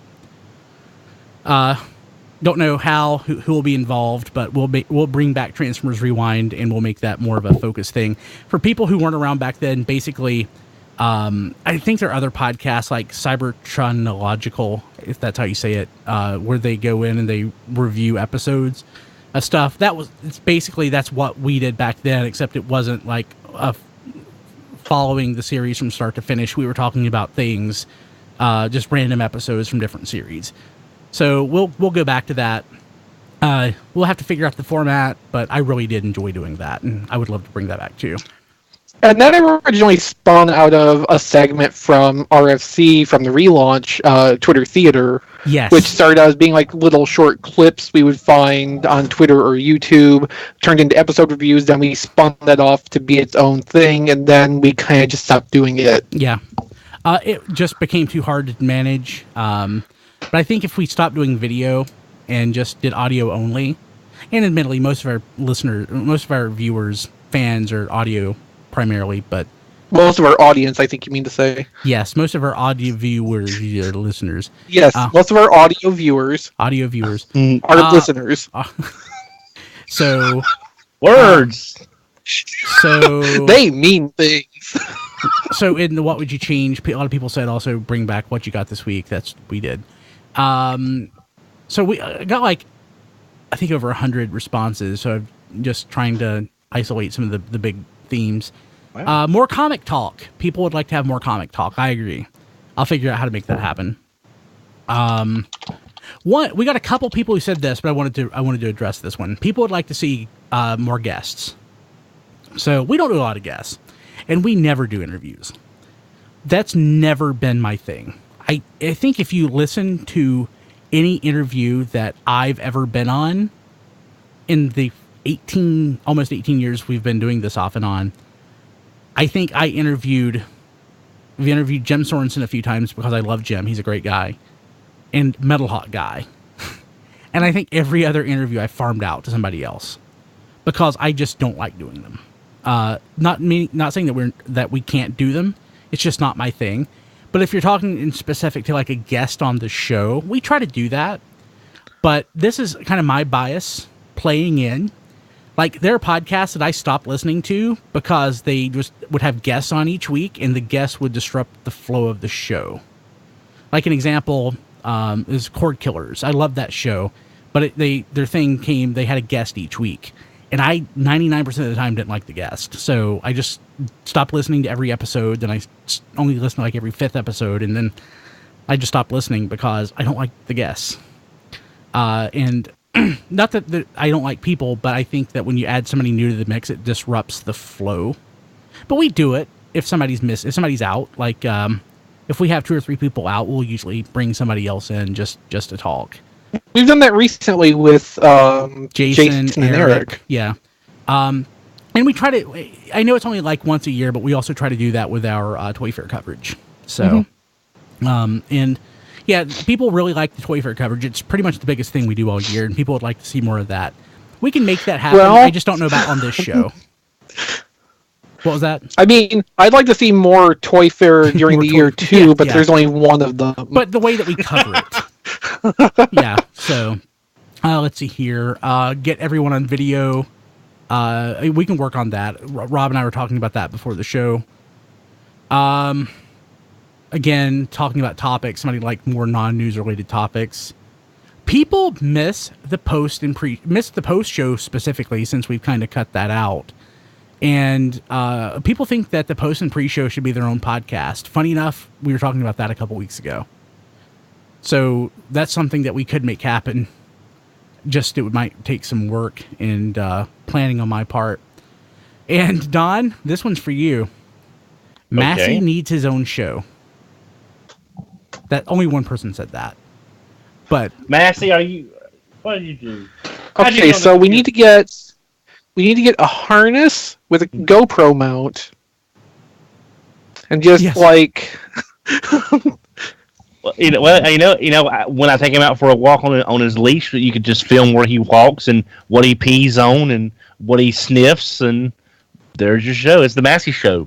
I can imagine you trying to put that harness on him and, putting the camera on, especially if it was a face cam for the cat, and him just sitting down and swatting at the camera to make it go away, and that would just be the show. Yeah. Yeah, okay, so that's really it. I know I took a while with that, but I thought it was fun, and hopefully some people out there. And thank you to everybody who submitted the feedback. I really appreciate it. There was a lot of good feedback, and that right there is just the stuff that I wanted to hit that I feel that I could address on the show. And but there's a lot more, and I just need to do a lot of analysis on it. But yeah, we'll take what we can take into consideration, what makes sense for us to do. We absolutely will. But the stuff that where you have people that are conflicting with what they want with other people, like no third party or all third party, or one person said they want no non-toy related material on the show. I'm like, that's gonna be hard. I mean, to be fair, like 90% of the stuff we have to talk about on a given week is toy related, but yeah. So, you know, we will try to do what we can do. Okay, so and here's the Amazon plug for the show. I did create this week. Finally, it took me a while to actually get everything up, but our Amazon Canada and UK links. So now, people who have been wanting to use our Amazon link and you are in Canada or the UK, you can totally do that. Our Amazon link is for Canada's Amazon tfradio.net/AmazonCA, one word, AmazonCA. And the UK is tfradio.net/AmazonUK, one word. And I do have links on the homepage. The top link in the little section, there says Amazon link, that's US. And on the left-hand side of the page, there's a link for Amazon UK and Amazon CA. And I have no idea what offers or anything those two countries have, so I'm not going to go into that. But if you want to save $80 on that Predaking reissue, like Don suggested, tfradio.net/Predaking. Rob, what's on T-Formers this week? Okay, well, we are doing our polls for the Transformers Hall of Fame. They've asked us for nominations. We will be sending along information for the winners to be announced at HasCon. We're doing the toy poll a little bit differently this year. Every day is going to be a set of polls for the three main lines: Generations, Robots in Disguise, and The Last Night, basically looking at a single size class. And the winners of each one will be moved forward to a final poll, pitting all the winners against each other for our three final recommendations to Hasbro. So that's going on. Also, I reviewed Optimus Prime number 9 this week, which is out today. It's a really great issue. I really enjoyed it. It looks great. It's a good story. It's just, you've probably seen a lot of people talking about it on various social media and whatnot, because it's a pretty major story, and it's done really well. XV has an article up on why we have not seen the announcement of an SDCC Triptychon yet, and whether or not we're actually going to. He makes a good case for why we might not. And basically my thought, as I think I said in the pre-show, is if we haven't heard anything by Friday, especially I'd say check mtv.com this Friday afternoon. That's not based on any information, that's just an inference on, based on past patterns. If you don't see anything by then, there isn't one.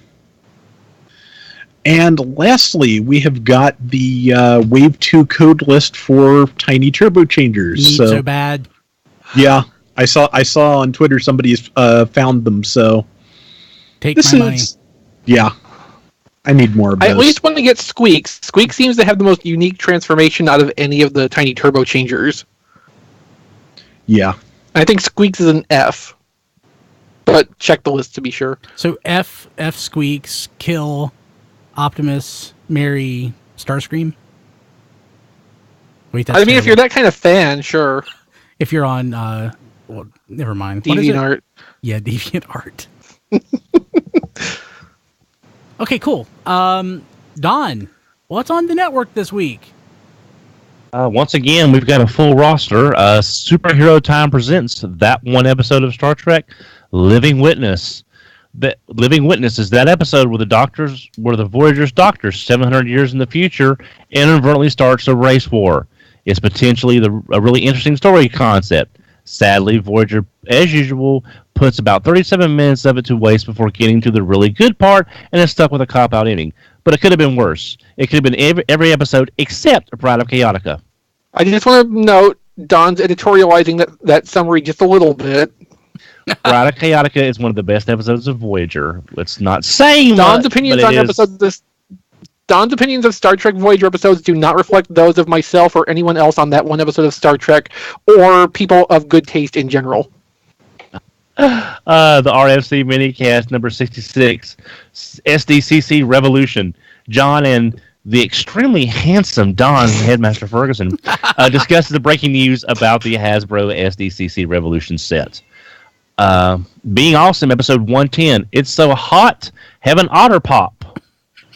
This week in Awesome, Rob returns from vacation taking all sorts of nonsense. Castlevania finally comes to Netflix, and Rob is ecstatic. Pacific Rim Uprising, Jaeger Solar Chigokin design debuts at Japan Expo 2017. Rob briefly speaks about his thoughts on the new bots. Right now, I'm making my poop face.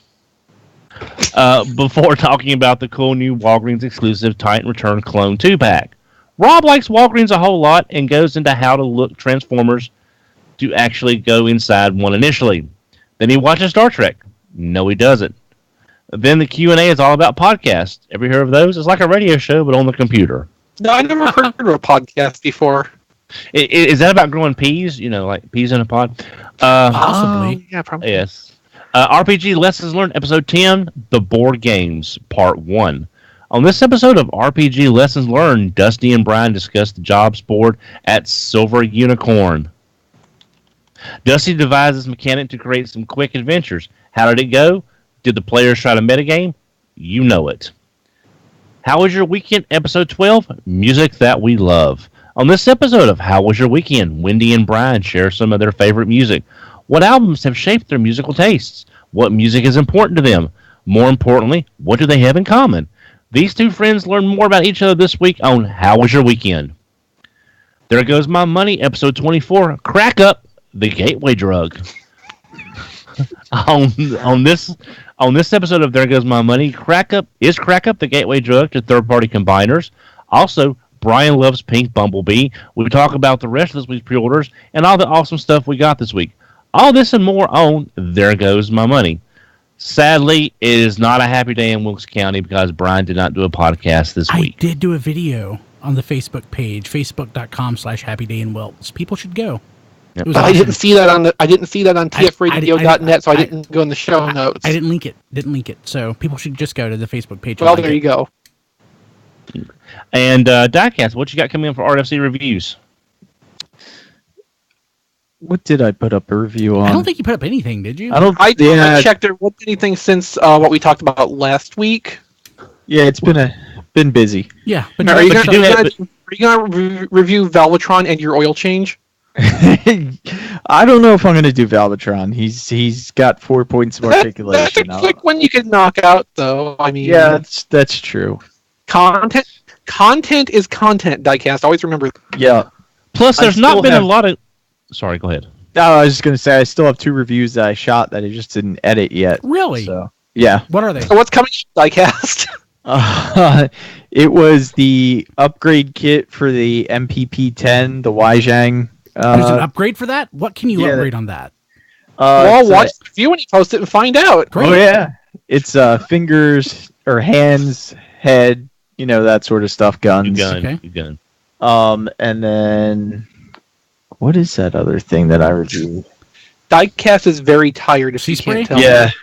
No, I didn't get him reviewed yet, but I need to. I don't know. There was 2 reviews that I shot. I know that. John and I recorded an episode of Get the Skinny, which I mentioned, which will be up Friday of this week. That'll be fun. And I guess that is it. Remember that you can find this episode at tfradio.net/527. For the 42% of you that do.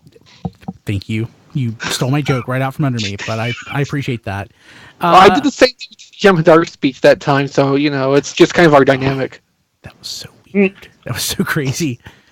God, that we talked about that, but yeah, people didn't watch that. That wasn't on video.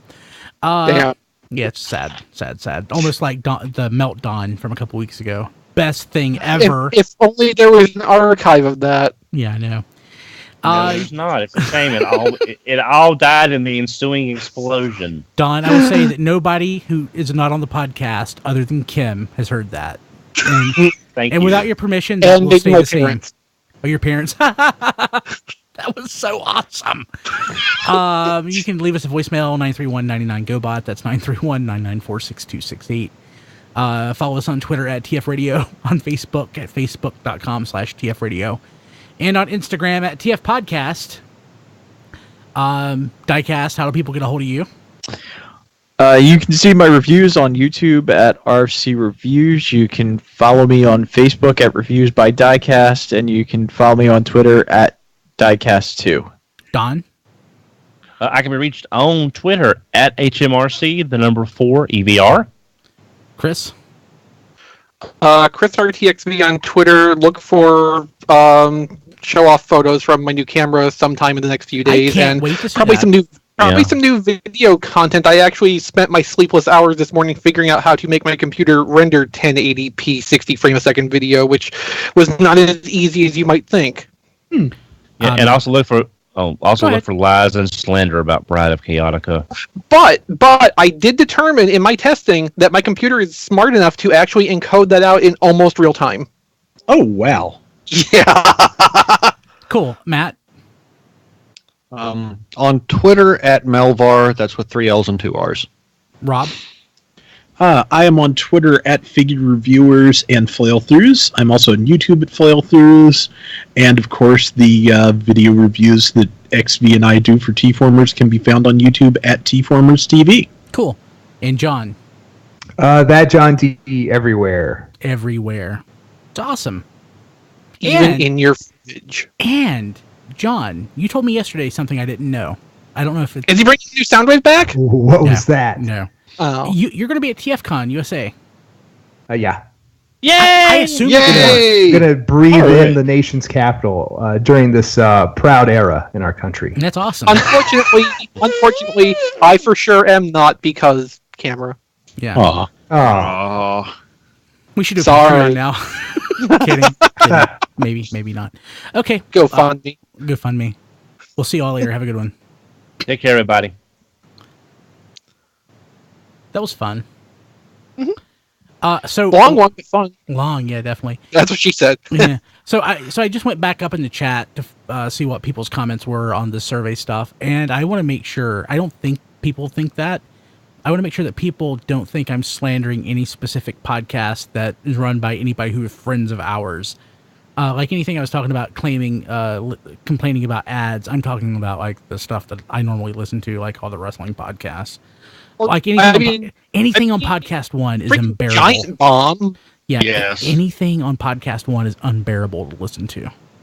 Oh, I mean, there's promoting your show, and then there's your Sci-Fi channel cutting your episodes up to squeeze in another 30 seconds of commercials. I mean, there's differences. No, but I mean, I mean, of course, I understood what you're talking about. Major podcast, Giant Bomb, the Tested family of podcasts. That's the Adam Savage thing. Now that he doesn't have the MythBusters job, he just does random stuff on a website with other people. They got podcasts. They do the sponsorship drops at the start like that. No, I mean, I wouldn't think any of the people we know would fall into that category of that level of advertising. And so I have a lot of friends who do other Transformers podcasts, and it's abundantly clear, and they know it, that I don't listen to any of their shows. I don't listen to Transformers podcasts, except for the stuff that we do that I'm not on, because there's too much Transformers stuff in my head already. So, I am not commenting on anything from anybody that I know and respect. Plus, I think Brian, in our case anyway, we're actually a little more helpful than just trying to get revenue, because, like I said, we're all cheap, especially me. Yeah, me. I'm and we all like a deal. And we all like a deal. Can we not say everybody? Well, okay, we all like a bargain. Okay, everybody who has a sense of the value of money is cheap. Yeah. Hey, well, we all diecast. yeah, we all like a bargain. So Go ahead, Don. So I like bargain. That sounds better. yeah, okay. So I'm cheap. we find we find stuff for the Amazon link that is either unique, it's a good deal, or something you wouldn't normally think about. Like the one time, Loudcrasher dropped to like that one time it was what $79.99, which a lot of people may not have known about. So I mean, so we are trying to help our fans on stuff that they may not know about, and we are trying to generate revenue. But so it's not just like, give us money, give us money, give us. It's not like we're a TV evangelist. Oh yeah, we have never turned a profit. We have never turned a profit.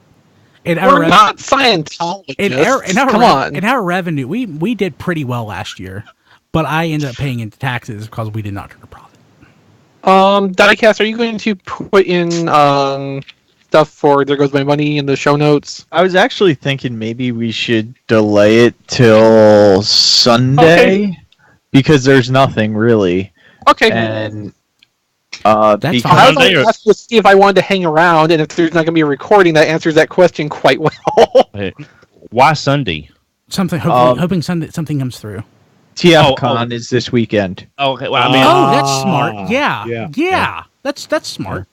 I'm so Brian. Am I free Sunday? Part of the day. I'm free Sunday night. Sunday night, yeah, it would be Sunday night. Maybe do like a what would be better, 8 or 9 Eastern time? Well, I have to be at work at 4 a.m. like Matt during the week. So probably 8. 7 would be better, but 8 I could. I mean, 8 as long as I'm in the bed by 10, I can get 5 hours. Of sleep. I'd probably have to do 8. 8 sounds good. I could try to do 7, but it's yeah. Well, I mean, I hate Ollie's birthday party.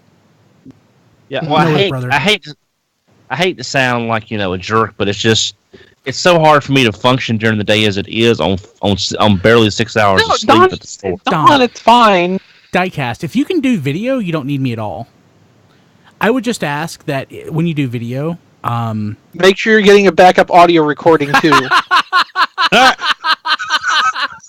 People watching live will have no idea what we're talking about, but that was the best thing. No. Try to capture video the way that I do it, because I'm just taking the Skype input as one thing, and everybody's clustered together. Okay. Is that how you do it now? I never watched the recording. Just go back. Just go back and watch it. Just go back and watch one, and just emulate the way that I have it set up. Okay. And then you don't even need me. I don't even have to be there, because all I'm talking about is Leader Megatron, and that's all I got. So, gosh, Voyager Megatron. I keep saying Leader Megatron. We're not talking about that stuff doing anyway. what we got. Yeah. Oh shoot! Then I don't need to be there. What I like about all of our subsequent shows is I try, even if I want to talk about the topic, unless I really, really want to talk about it, I try not to show up. I want every show to sound different, but I do like not being the host on a show. I always want to be the host here because I'm a control freak. Understandable. I like being on a show though when I'm not on one of our shows and I'm not the host though, because I get to be more of a dick. There's a lot of reasons I miss JD. This is not very high up on it. I want to make that clear. But one thing I miss about JD being around is if I couldn't do a podcast one week, he could take over and do a superhero time. He could run the show for me, and it would be an interesting product that comes out of it. I don't really have anybody that can do that anymore. When he would do RFC, it would kind of be a mess, but it would be a fun mess. Okay, but superhero time's always kind of supposed to be a bit of a mess. It's vaguely controlled chaos is kind of what I'm going for. And I think it's better for it. Having you, Diecast, and John is really awesome. Mm-hmm. I know it is. Yeah. So, but I still want to be here. I understand, and it's less stressful for me when you're here too. My favorite thing. I'm not going to go into too much detail about the meltdown. But Don said you had one job, and Diecast said I had lots of jobs. There are so many things that you have to account for. I have a checklist. Let me actually see if I can show it right there. I have a checklist right there of things I have to do just for this live stream. People watching the video can see it. You guys can't. I'll send you a photo. So there's a lot of crap to take account for, but I like doing it. Yeah. I like juggling things. Again, to the people watching, we really can't go in detail because I've asked them not to. But basically, diecast pushed You're some just of going my. to tell them the whole thing right now because No, that's all there is no, to no. it. Don, listen. Don't spoil too much of this anyway, because as soon as I do talk Kilby into setting up that Patreon thing, the first Patreon perk at like $15 is going to be the MP3 of Meltdown. Yes. But that'd be like a $50 That's well perk. worth it. Well, can't we make it like like part of the big grand prize package? So that way, Ooh. if someone does the big grand prize package, the golden road of the TF Patreon. Yeah. Because I am as big as an RV, so there is that. Yeah. So yeah, I think I just caused Matt some pain on that one. that was so great. No, that was a yawn. That was a yawn, Don. Sorry. Incidentally, Sam Green in the chat says that the Voyager Megatron upscale is on Amazon for $50. Seriously. Yeah, I'm so against that though. I understand. But it is so pretty. It is. It is. There's like 4 different colors of that thing too, so it depends on which one you're going to get. What's it called? I want to see it. Rose. Oh, jeez. Well, do you have the link since you said it's on Amazon, or you don't? I'm not sure you can post links in this chat. Yeah, I just he says it's gone now. That's a shame. I imagine that price it went fairly quickly, but we'll have to keep an eye out. Mine's in shipping, or actually, there's 2 coming. I'm not But going they're to in shipping. On purpose, or... Yeah. Okay, so no. I'm not buying it, but it is very The pretty. hesitation said no. Well, it's if I was only going to get one, I would get Or 2 like Diecast did. well, like I said, since there's no leader Optimus to really worry about this time, and the Voyager really impressed me with how different a transformation it kind of was, but how nice it is. So if I was only going to get one figure, I'd probably get the upscale so it could be the leader size, but the Voyager transfer sort of get the best of both. But if I'm going to get both, I don't need a third version that's in between the first 2. That's the only problem. Even though it does look nice. Well, there is a fix for that. They are also upscaling the Voyager Optimus Prime to leader size. So you won't be left out. Of course they are. So it's amazing that we've gone from third party, where third party was like the high now, and now like upscaling and Well, no, okay, tweaking. so you're looking at this in too isolated of a time frame though, because third party technically started out as Easter basket knockoffs of toys. Then it got more sophisticated to where it became high quality knockoffs of toys. You mean then Keo's, not third party. Original engineering, it just we're kind of cycling back around now, I think. So go back to what you said. Did you say third party started out as Easter basket stuff? Third party in the way we use it, which is to describe unlicensed transforming robot products. I mean, there's stuff before that. Which is not like, okay, so like third party, the way the fandom uses it is not really accurate anyway, because like FunPub was a third party, but they were licensed. That's the distinction. Unlicensed. In this case, I'm using third party in the common usage in our fandom, which is to basically describe any unofficial transforming robot product. So, all the pre-fans project stuff technically qualifies under that definition, even though... But what about any kind of KO stuff that existed before that? Well, that's kind of what I'm saying, though. Like, anything before fans project would technically fall under how we describe third party now, technically, even though the way we use it now came about later. I always consider third party anything that's original engineering but IP stealing. That's third party. And then there's KO, which is knockoff. And that just goes to prove how inaccurate our use of the terminology really is in a general sense. Yeah, and that's why when I post the stuff on T-Formers, I always try to use the language unofficial this or that, because that's a lot more representative of what's actually going on. And the reason I understand why you do that, because the vernacular of third party. That's the word I couldn't think of. Thank you. It's very much a term that a fan would know. Mm-hmm. The audience that you get at T-Formers, even the audience we get, honestly, is more general than that. Yeah. Like, sometimes we get too deep in the weeds on things and people don't understand it and you have to give context. Mm-hmm. So, like, that's why I like the word counterfeit. Yeah, it's original engineering. It is totally original. Yeah. But anybody else who looked at it would say that's a counterfeit Optimus Prime. And it's not the term that we use in the fans, in the fandom, but anybody outside of the fandom would not understand third party. It really doesn't describe what it is. But internally, you know exactly what it means. Mm-hmm. So it's one of those things you have to sort of balance both. Yeah, I agree. Like on a YouTube review, you can say third party all day long because what's great about YouTube is YouTube you can find a very specific audience and people are looking for something.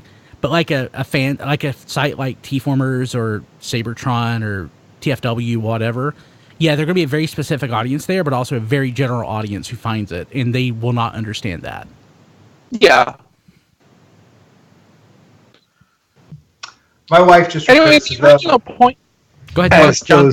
My wife just refers to them as those illegal Transformers. So that works. That works. But you don't know that it's illegal. I mean, illegal's a difficult word to use. I don't know that I would call them illegal, because what does that mean? Hasbro doesn't block them, and Sam found that link. So something can be against the law, but not punished, or the law can be. So I'm not saying this. Forced. I'm saying this I'm saying this on post show, and hopefully it's not going to go anywhere. But we all know that Hasbro can protect their stuff if they want to protect their stuff. We know that. Yeah, $50 and free shipping. And it's, and by all accounts, we've never heard of anything in years that Hasbro's really gone after. There's an important distinction, Brian.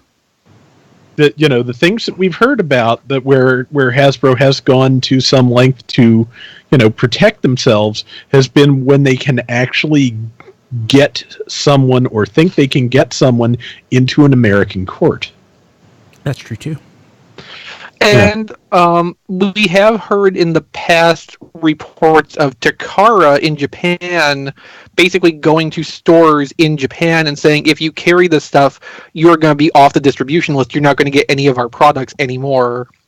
That was a thing with, like when Perfect Effect was still fairly early in their product lines, because that ended up causing a lot of shops to drop the first release of that Reflector Trio Perfect Effect did. That was about that time. So, like, even on that side, it's kind of the same situation. When, like, they will go after the people they can actually do something with in their domestic system. Obviously, like, going after them in China is not going to work out, because what does China's court system care? Yeah. Yeah. No, I mean, you guys make perfectly valid points. And Thank you. I try to be very measured in this, because I have been very anti-third party, and even me measured to some people comes off as anti-third party, where I'm trying to be where I think completely pro third party is not the right point of view, but I think completely anti is also not the right point of view. I think that, and actually somebody who sent feedback today in the survey, they said, I like Diecast will like this. They're like, specifically called me out and said Brian is is too negative toward third party, uses the term IP theft too much. Diecast should handle the third party news. And I totally. But then we only ever talk about fans' toys. Yeah, but they said let me enjoy what I want to enjoy. But me commenting on it, which is what my job on this is, does not take away somebody's enjoyment. And if it does. It shouldn't. It shouldn't. It shouldn't. I mean, it's your podcast. Shouldn't you be able to podcast what you want to? Hey, but people feel, and I appreciate people listening and being invested in the show. I absolutely appreciate the investment, but I think that I try to bring a measured opinion. It probably Like, I buy third-party You get stuff. pretty negative. I You do. get incredibly, like, worse But than you imagine- realize. I think I Imagine how understand negative from, he might be if he wasn't being measured. That's Yeah. true. from the fans' point of view. I like third party. I cannot lie. I made my peace with it.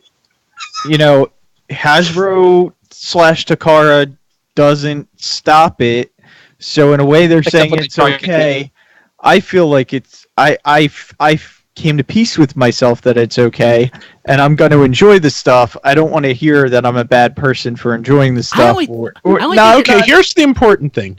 Nobody is a bad person for buying these. Unless you buy YJ. It's not I'm buying Wajang. it's not your job to protect Hasbro's IP. It's theirs. Whatever Yes. they do is what they do. At the same time, two important points. One is just because this happens doesn't mean it's actually, it would be legally permitted if they could get anybody responsible for it anywhere near a court. And just accept that if third party is your thing, and just don't get so wrapped up in the toys you buy being that big a part of you that what other people say Identity about politics. it bothers you on a personal level. Yes. And Don't ever let anything you have to buy be that big a part of your identity, because it it will make you fragile and unhappy for your entire life. And Don't do that. People, hell, I do that. Like in to Matt's point, he's right. Like, I can get too negative and everything on that because I get on a roll and I enjoy it. And Yeah, I mean, it's not even that you specifically get negative about stuff. You just get, like, super invested and dug down into your feelings and opinions on Yes. any given thing, honestly, Yeah. whether it's positive or negative from someone's perspective. I remember you haranguing JD over getting a Windows phone Yeah. or whatever it was when Samsung he Galaxy S3. absolutely did not want that, and And he you got just it. could not leave it alone. and he got it and he loved it. That's not the point, Kilby. I was right. Damn it. I was right. No, you're right. Yes. No, you're right. I do that. I absolutely do that. God, I need to be better about that. But I also don't want to have no opinion at all. So, Yeah, and like it comes down to a function of how your brain works. Sometimes you are the kind of person where if you have an opinion to express, that's how it's going to come out, whether you like it that way or not. yeah. Yeah, and again, please don't take anything we say about third party personally. We don't. Oh, no. We are not talking about you specifically. We love And- you. If you're and- watching or listening, we love you. And above all else, I I am a firm believer that there is no person on this earth who is qualified to make a moral judgment about you besides you. Amen. Yeah. I mean, anybody can say anything to you they want, and that you can't really do anything about that unless it's on Twitter and you block them. Which, hey, I'm all for that. I do that myself quite a bit. But like ultimately, it's your choice if you let what they say affect you in that way. Like, your morals are your own. You have to be your own judge. And it's your collection. Buy what you want. I mean, Yeah. Absolutely. Absolutely. Man, I wish I was recording this. I mean, I've got the audio, but Yeah. It's probably worth posting. Eric suggested It's it. a Yeah. podcast. It's a very short RSC extra. But Diecast, yeah, you are. What I love about you is that you have this unbiased appreciation. You like. I could probably tear you down. I probably tear you down and don't even realize it. But you just keep powering through. I really appreciate that about you. the other so like one thing I really genuinely appreciate about Diecast is just like his full-on loyalty to what he throws himself into. He's still here with us after all these years. Well, not just that, but like, he goes and takes his time, his money, goes to all these events to cover for us. Yes. He does all this stuff of his own motivation, out of his own pocket. Like, that's devotion to the cause. And one thing I love, one bit of survey feedback was that Diecat, one thing that they would like to change about the show, or change in general, was that they could spend as much money on toys as Diecast does. I thought that was awesome.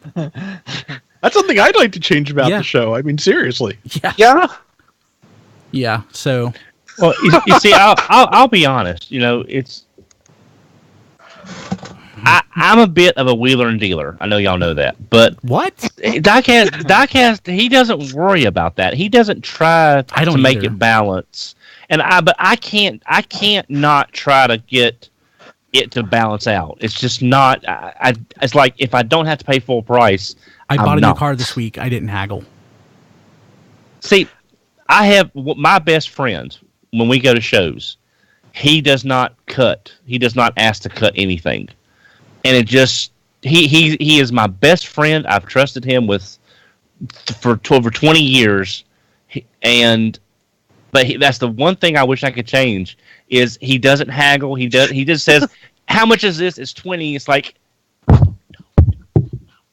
But it's just the way he is. What And did you just do, Don?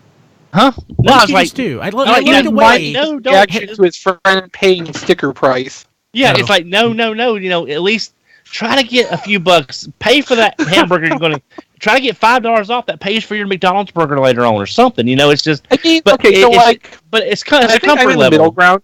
I It's a think I'm comfort kind of level. in the middle ground of this, Don, because like when I go to a show or something, I have in my mind stuff I'm looking for that I want to buy.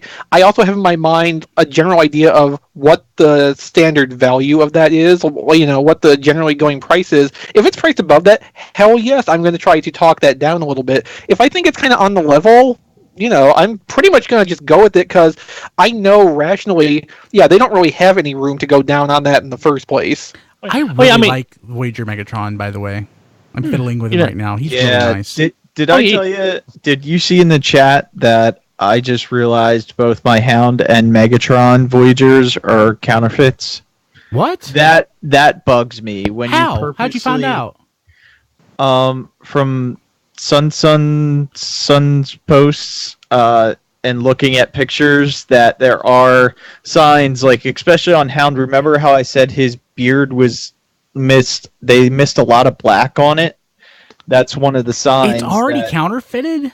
That's it came in boxes. It looked official. I had no idea, but now that I saw his posts and I checked both figures, they're definitely the counterfeits. I'm just going to say diecast Taobao. Yeah. Well, I mean, that doesn't mean, you know, most of the sellers on Taobao are pretty honest about, you know, whether it's a counterfeit or official or... And that's fair enough. That's fair enough. You got cheated. Just like Taobao, though, always leaves open that possibility that you're going to get a situation like this. It's great that, for the most part, this has not happened to you before, but, like, you know, this was always something... That could happen on eBay, too, Or though. Amazon. Oh, yeah, Amazon. yeah, Absolutely. Yeah, you just don't really do much through eBay like you do through Taobao. I want to You're say not that eBay's best customer, diecast.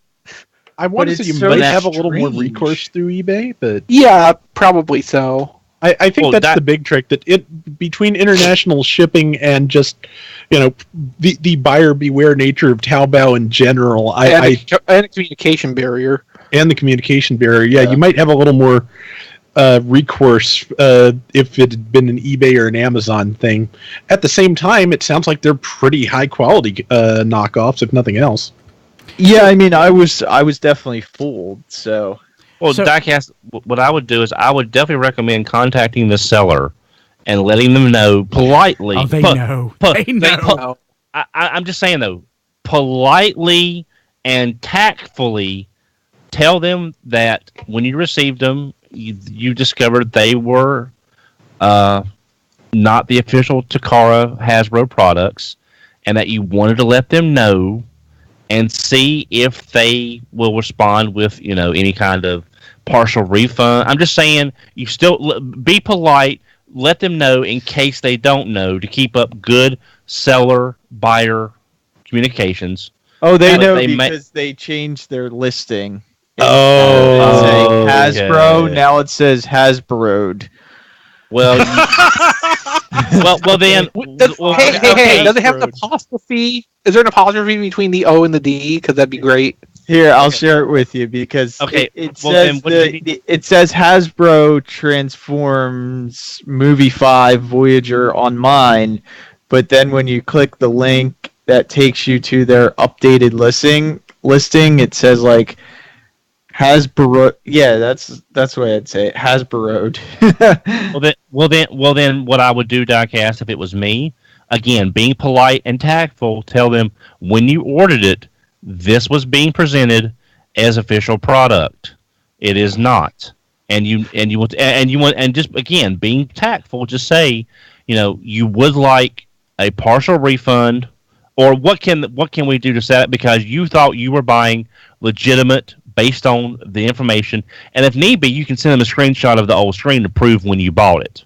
But I'm sure they can see it too. I'm just saying you may be able to get some recourse from this if you play it right. Unless you just don't care and then throw it away. I mean, I'm just saying, but you might get some recourse from this. I totally understand your point on this, Don. It's just like in this situation, none that's going to help. Yeah, well, I'm saying you bought. Again, I know Bing Taobao. There, I keep wanting to say Taibo. Bing Taobao. There's like Brian was saying, there's language circumstances and such, but he was presenting it as an issue. And it wasn't. And there needs to be some kind of recompense to you for basically... And good luck with somebody in China. Yeah, if Diecast was in China, maybe, and spoke the language and, paid through local means, etc., etc., if all those circumstances were true, he probably would have some level of recourse. I have the best idea. Going to bed? No. Diecast,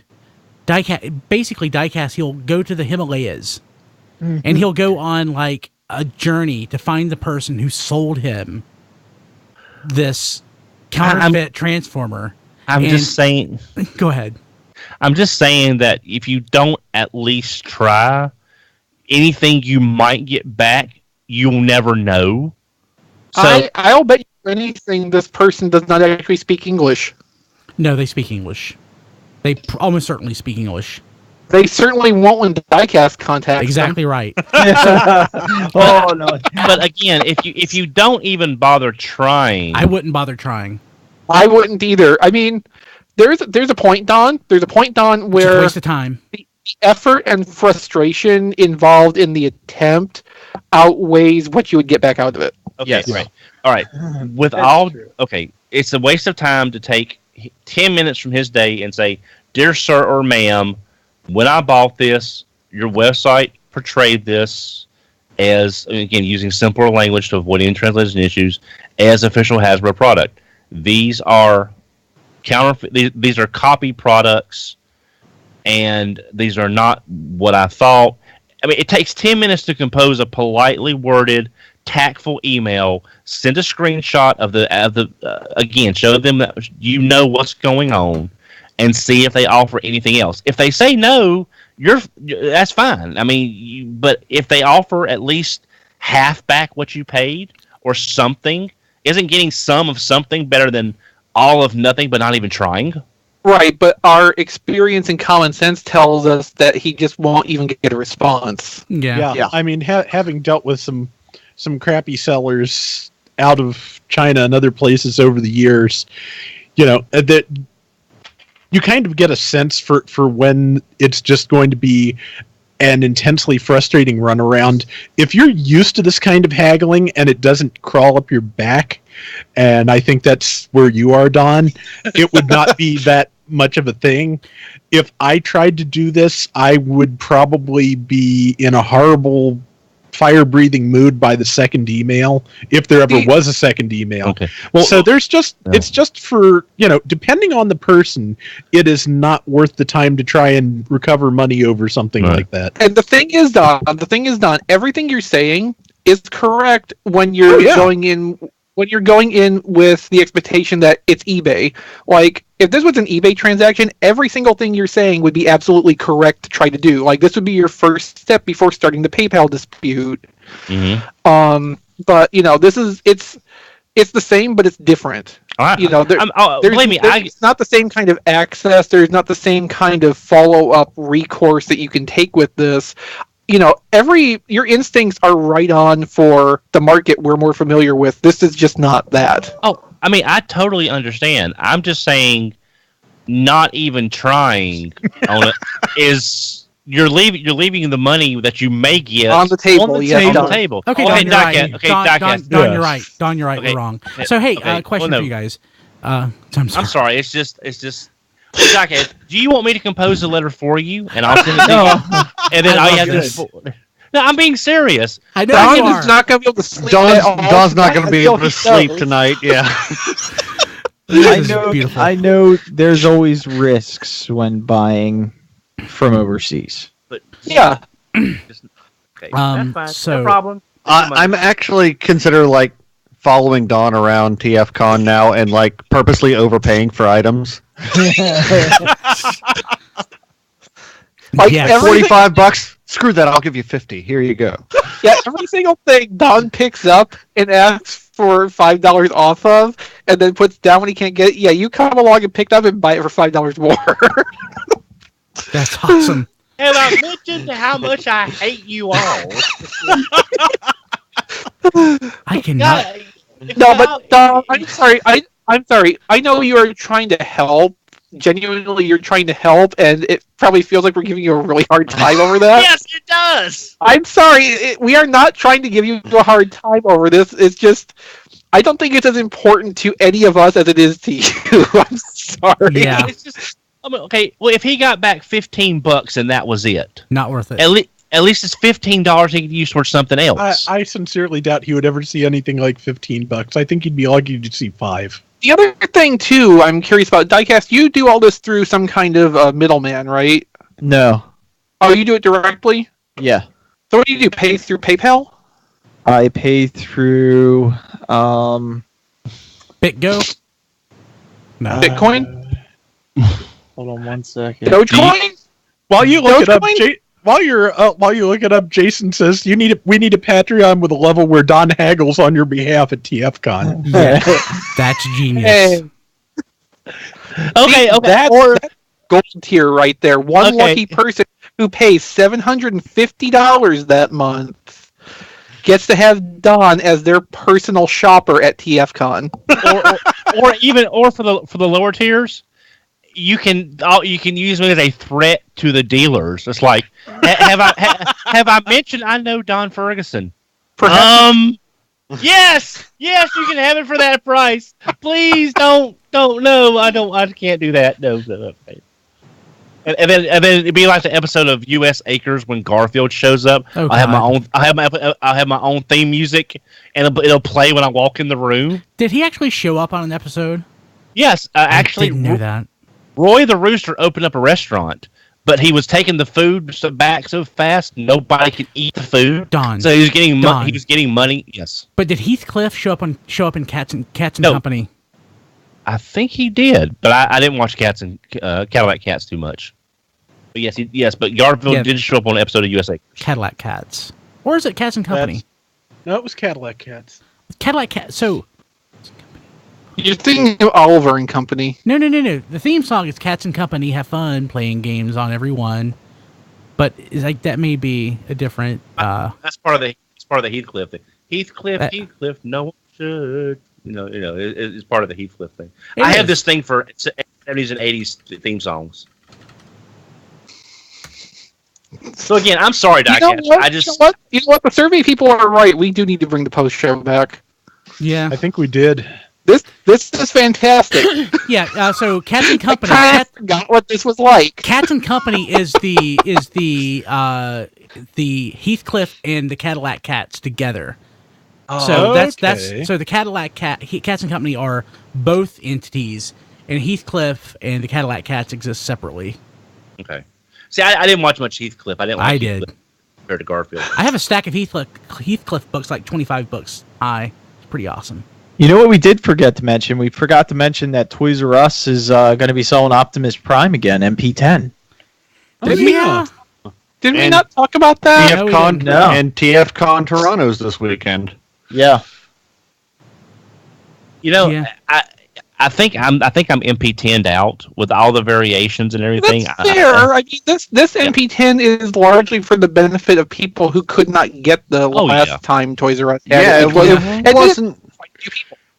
Yeah, it wasn't real easy to get it last time. Yeah. Hopefully, it'll be better this time for the people who still need it. I think it's good to keep certain toys just in like constant circulation. Oh yeah, I agree.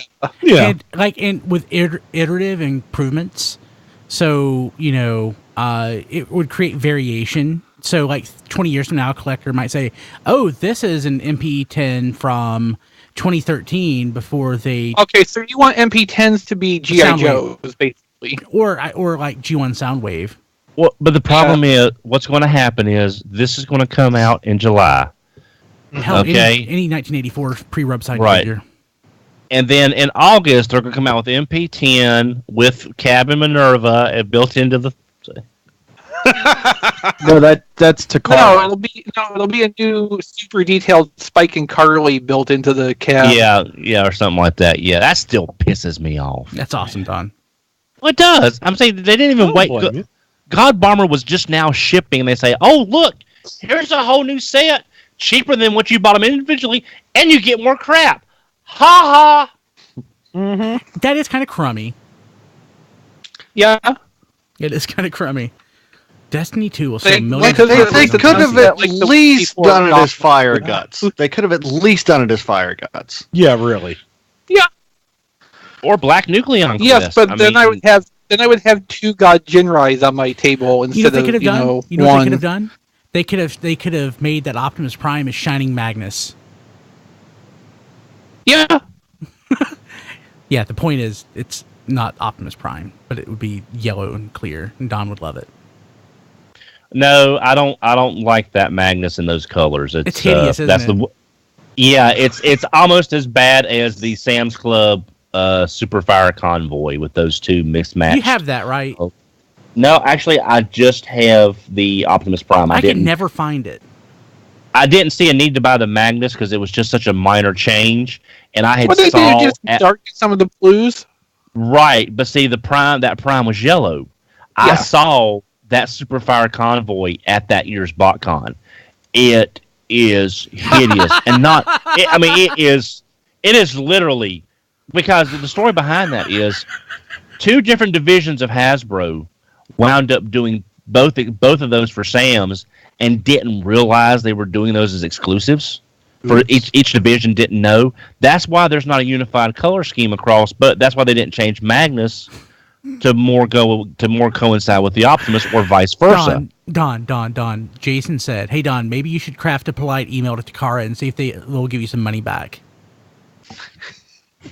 Jason, I have a spare Massey attack in a box. Would you send me your address so you can have it?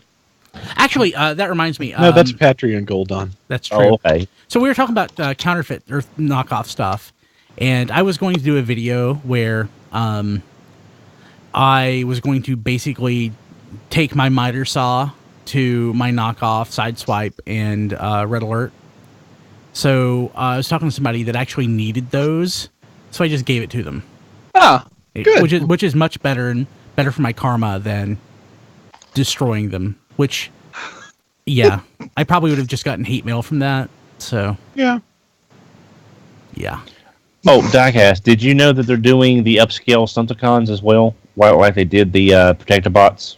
Oh God, but those aren't as good. That Motor Master would be hideous upscaled. I would think it would break. It would. There's too many movable parts on it. If it was bigger, it would. Because they probably wouldn't. Now, if they do some upscale, if they do some upscale Combaticons, oh jeez, yeah, might need those. Is that a sign that Fans Toys is really done? That now all their stuff's getting knocked off? Or not Fans Toys, I'm sorry, Fans Project. I don't know what we're looking at. What I'm looking at here is Combiner Wars, so... I mean... Did we need any more signs that Fans Project is pretty much done?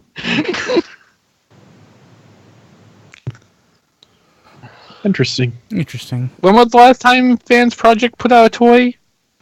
Those female Dinobots, I think? Oh, yeah. God. Yep. Well, if anything was going to kill them, Why did they do that before the snarl? Why? Yeah, their snarl looked like it was ready too. Like I don't understand. We've still heard nothing about it. No, we've seen pictures. It was fully done. Yeah, and nothing. No pre-orders. Yeah. No news. No nothing. We saw pictures like a year ago. Yeah, that's what I mean. It looked ready. That never came out, did it? No. No. I'm glad I didn't buy the others. I only have the two. The one I got off. I have been 4 of them. I just needed snarl. I've been seeing people selling those Fans Project Dinobots off in droves. And yeah, I've been thinking about that as well. Just be like, price them to sell and take them to TFCon. Be like, here you go. That's so. I'm going through. Get the Planet X ones. Those are really nice. I mean, they're the video. No, I don't think I need it. I don't think I need any. So okay. I am going through my collection for the stuff I want to display, and I have that Kallax 4x4 cube storage shelf that I got at IKEA. Came in 2 boxes. I got them at the same time, and I'm finding third-party stuff that I no longer want. And again, we talk about the technology improving over the last 5 or 6 years. There's a lot of stuff that's total crap that I am going to let go at super cheap prices. The Dinobots aren't bad. They're still nice. I'm never going to have the last one I need, so why keep the 4? But yeah, I have a growing box of third-party stuff I'm just going to get rid of. Probably that's not something I'm going to give away, but I'm trying to build that up right now. It's quite a few things. What do you have? I want first dibs. You have everything I've got. Oh, okay. Most of it I got based on your recommendation.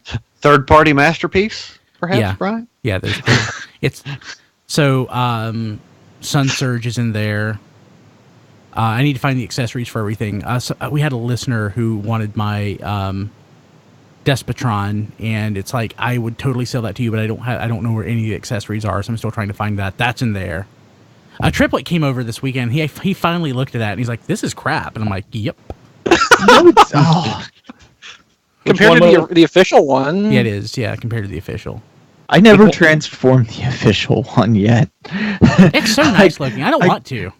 I got it and put it on the shelf, and I was like, "This looks nice." It's like, it is a super involved transformation process. Let me tell you. I totally understand why Diecast loves whatever the hell the Fans Toys Galvatron is called again. Isn't Sovereign DX9? No, Sovereign is Fans Toys. Fans Toys. I Yeah. totally get that. My only problem with it is it's too heavy, and that was Triple was like, "Oh my god, this is so heavy." Stupid die-cast metal. Yeah, I think DX9 is Tyrant. Tyrant, yeah. Yeah. My only problem with that toy is just it's so freaking massive, and I understand why some people would consider that super premium. I just don't. So I would like it to have like half as much again metal, and then just the rest be plastic. I would feel much better about it. You know what? I feel like that's weird, but I have seen other people say the same thing. Not a lot, but I have seen. Like if I had to compare the way MP10 feels to the way that feels, MP10 all the way is a much better toy. But it looks nice. But yeah, it's great where Despotron is so not. Despotron doesn't even look like Megatron. It's weird too, because like up until the point that official one came out, there was a couple of them that I thought were like, you know what, these are pretty good likenesses to Megatron. And then the official one came out, it's like, wow, I had no idea how far off those actually were. Because what was it? That one that everybody got to begin, not Hegemon. Yeah, Hegemon. Apollyon. Yeah, Apollyon, but Hegemon. Yeah, Apollyon looked like Megatron, but it was supposed to be a terrible. Yeah, toy. I mean, Apollyon was, I think, the first like masterpiecey one. Hegemon was one that was supposed to be able to slot into like classics. Yeah, so the Hegemon though, it looked close, but wasn't quite what I would consider Megatron. And then the Despotron came out, and I'm like, yeah, that looks like Megatron. But yeah, once the official came out, it's like, no, not even close. So I love the Hegemon name. It grew on me. It's one of those, it's a wordplay, kind of like with cupola. And that's actually just the word, but Hegemon is like short for hegemony. I Like I hate the Mania King. That's in the box of crap I'm gonna get rid of. Mania King's already in there. Yeah, he's Well, not that's that another one of great. those that looked good until the Titans Return one came along. It looked good until I held it in my hands and I'm like, this is small. All right, I gotta go, guys. It's getting late. Alright. Good night, All right, Matt. Matt. Take care, Bye, Matt. Matt. Yeah, I mean, Mania King was at that point right before Masterpiece started to come out in third party and catch on. So Yes, before it took over third party is I think what you mean to say. yes, and that was Chug. So it was, So in the chat, Steph2130 said in TFCon 2016, the rep said the fans project rep, sorry, I'm about to pass out, said that Snarl would be out. Matt's already gone in September 2017. Yeah, I mean the thing is they've said a lot of things would be out in a certain time frame, and they haven't. Hopefully And they aren't. Yeah. So I Didn't we see like prototypes for those female Raptor Dinobots in like 2015, I don't know, late 2014? 24. Yeah, well, a while ago. Yeah. Yeah. I don't feel good about their future. No, they don't have a future. Yeah. So here, like, it's a thing. I think you mentioned it in the show briefly, but like the third-party stuff at the time feeling really good, but it, as we get along to newer third-party stuff, the stuff the year before still it doesn't feel as good as it did originally. And like, if you look at a Transformer from 10 years ago, it's still a really solid, well-designed toy that feels like it can fit in and hold up with stuff that's made now. Like, that's a major delineation for me between official product and third party. A lot of it holds up better over a longer period of time. It's maturity. So, like, by the 2000s, by the 90s, by the toy design as an industry was mature. And there's the money behind them to understand new technology, new design techniques, new engineering, manufacturing techniques. With third party is like, yeah, I've heard that there are people who worked on official product that's very possibly the case, but definitely not everybody.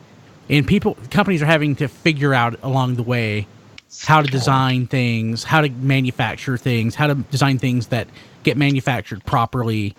All that stuff. So there's a big learning curve for third party where there wasn't necessarily for the official stuff. So, I mean, it makes sense that older third party stuff would be crap and couldn't compare to older official stuff. Yeah, my point's more one of the third party stuff seems to age out way, way, way faster than the official stuff. There's exceptions on both sides, obviously, and I would be interested to see if the stuff coming out of third party now would still feel as aged like 2, 3, 4 years from now compared to what might be coming out then, if anything. I'd say that, like, to go with your point of a maturity in how the designs are done, but I'd say it just feels like that's a big distinction. I'd say to be fair, you'd have to compare to G1 stuff from like 1985, 1986 to where third party was a few years ago, because there's that time and place that you have to give time for something to become mature, and then you compare mature against mature. You don't compare a mature process 15 years ago against a completely immature process 5 years ago. The closest I could come to splitting the difference with you there would be, okay, I'll compare like the first posable stuff out of G2 and like early Beast Wars to stuff now, because like that's where the stuff is comparable to itself. Like stuff that they're doing now is like masterpiece scale stuff, which for the most part, it's hard to tease out like the maturity level comparative from Transformers to unofficial stuff. I think that adult collector lines tend to age not as well as kids' toys. That's fair. Because if you look at, XV will get this, probably nobody else will. If you look at the earliest MS and action figures, the 1999 stuff compared to the, 2003 stuff. Yeah, or 2005 even. So, somewhere in there, there's a world of difference. I think the fact that they're they do shoot for a certain level of, if not simplicity, since generations and such can get fairly complex, but a certain level of durability that has to be done to take toys to the mass market. I think it's a slightly more conservative process, for a lack of a better term. And when you go out there, when you have an adult collector, when you're selling to someone you can blame for breaking the toys, you take more risks. And I think that results in a product that does not always feel as solid in the end, especially when you compare it to something that has, after 5 or 6 years of evolution. Yeah. Cool. Hey, people watching live, I think it's about time to wrap things up. Hopefully you enjoyed the post show. I did. I really did. Yeah, it was fun. Now we're going to go to our Google Plus Hangout. I'm kidding. We're not going to the Google Plus Hangout. No, we're probably going to go to bed. Google Plus bed. Yeah, I'm going to be editing the podcast and posting it, so I'll be up for a couple more hours probably. So I'll probably be up for several hours myself, but not necessarily by choice. Yeah, so we'll see you later. Have a good one. See you next week on Thursday. Not Wednesday. Good night, everybody. Bye, guys. Bye, guys.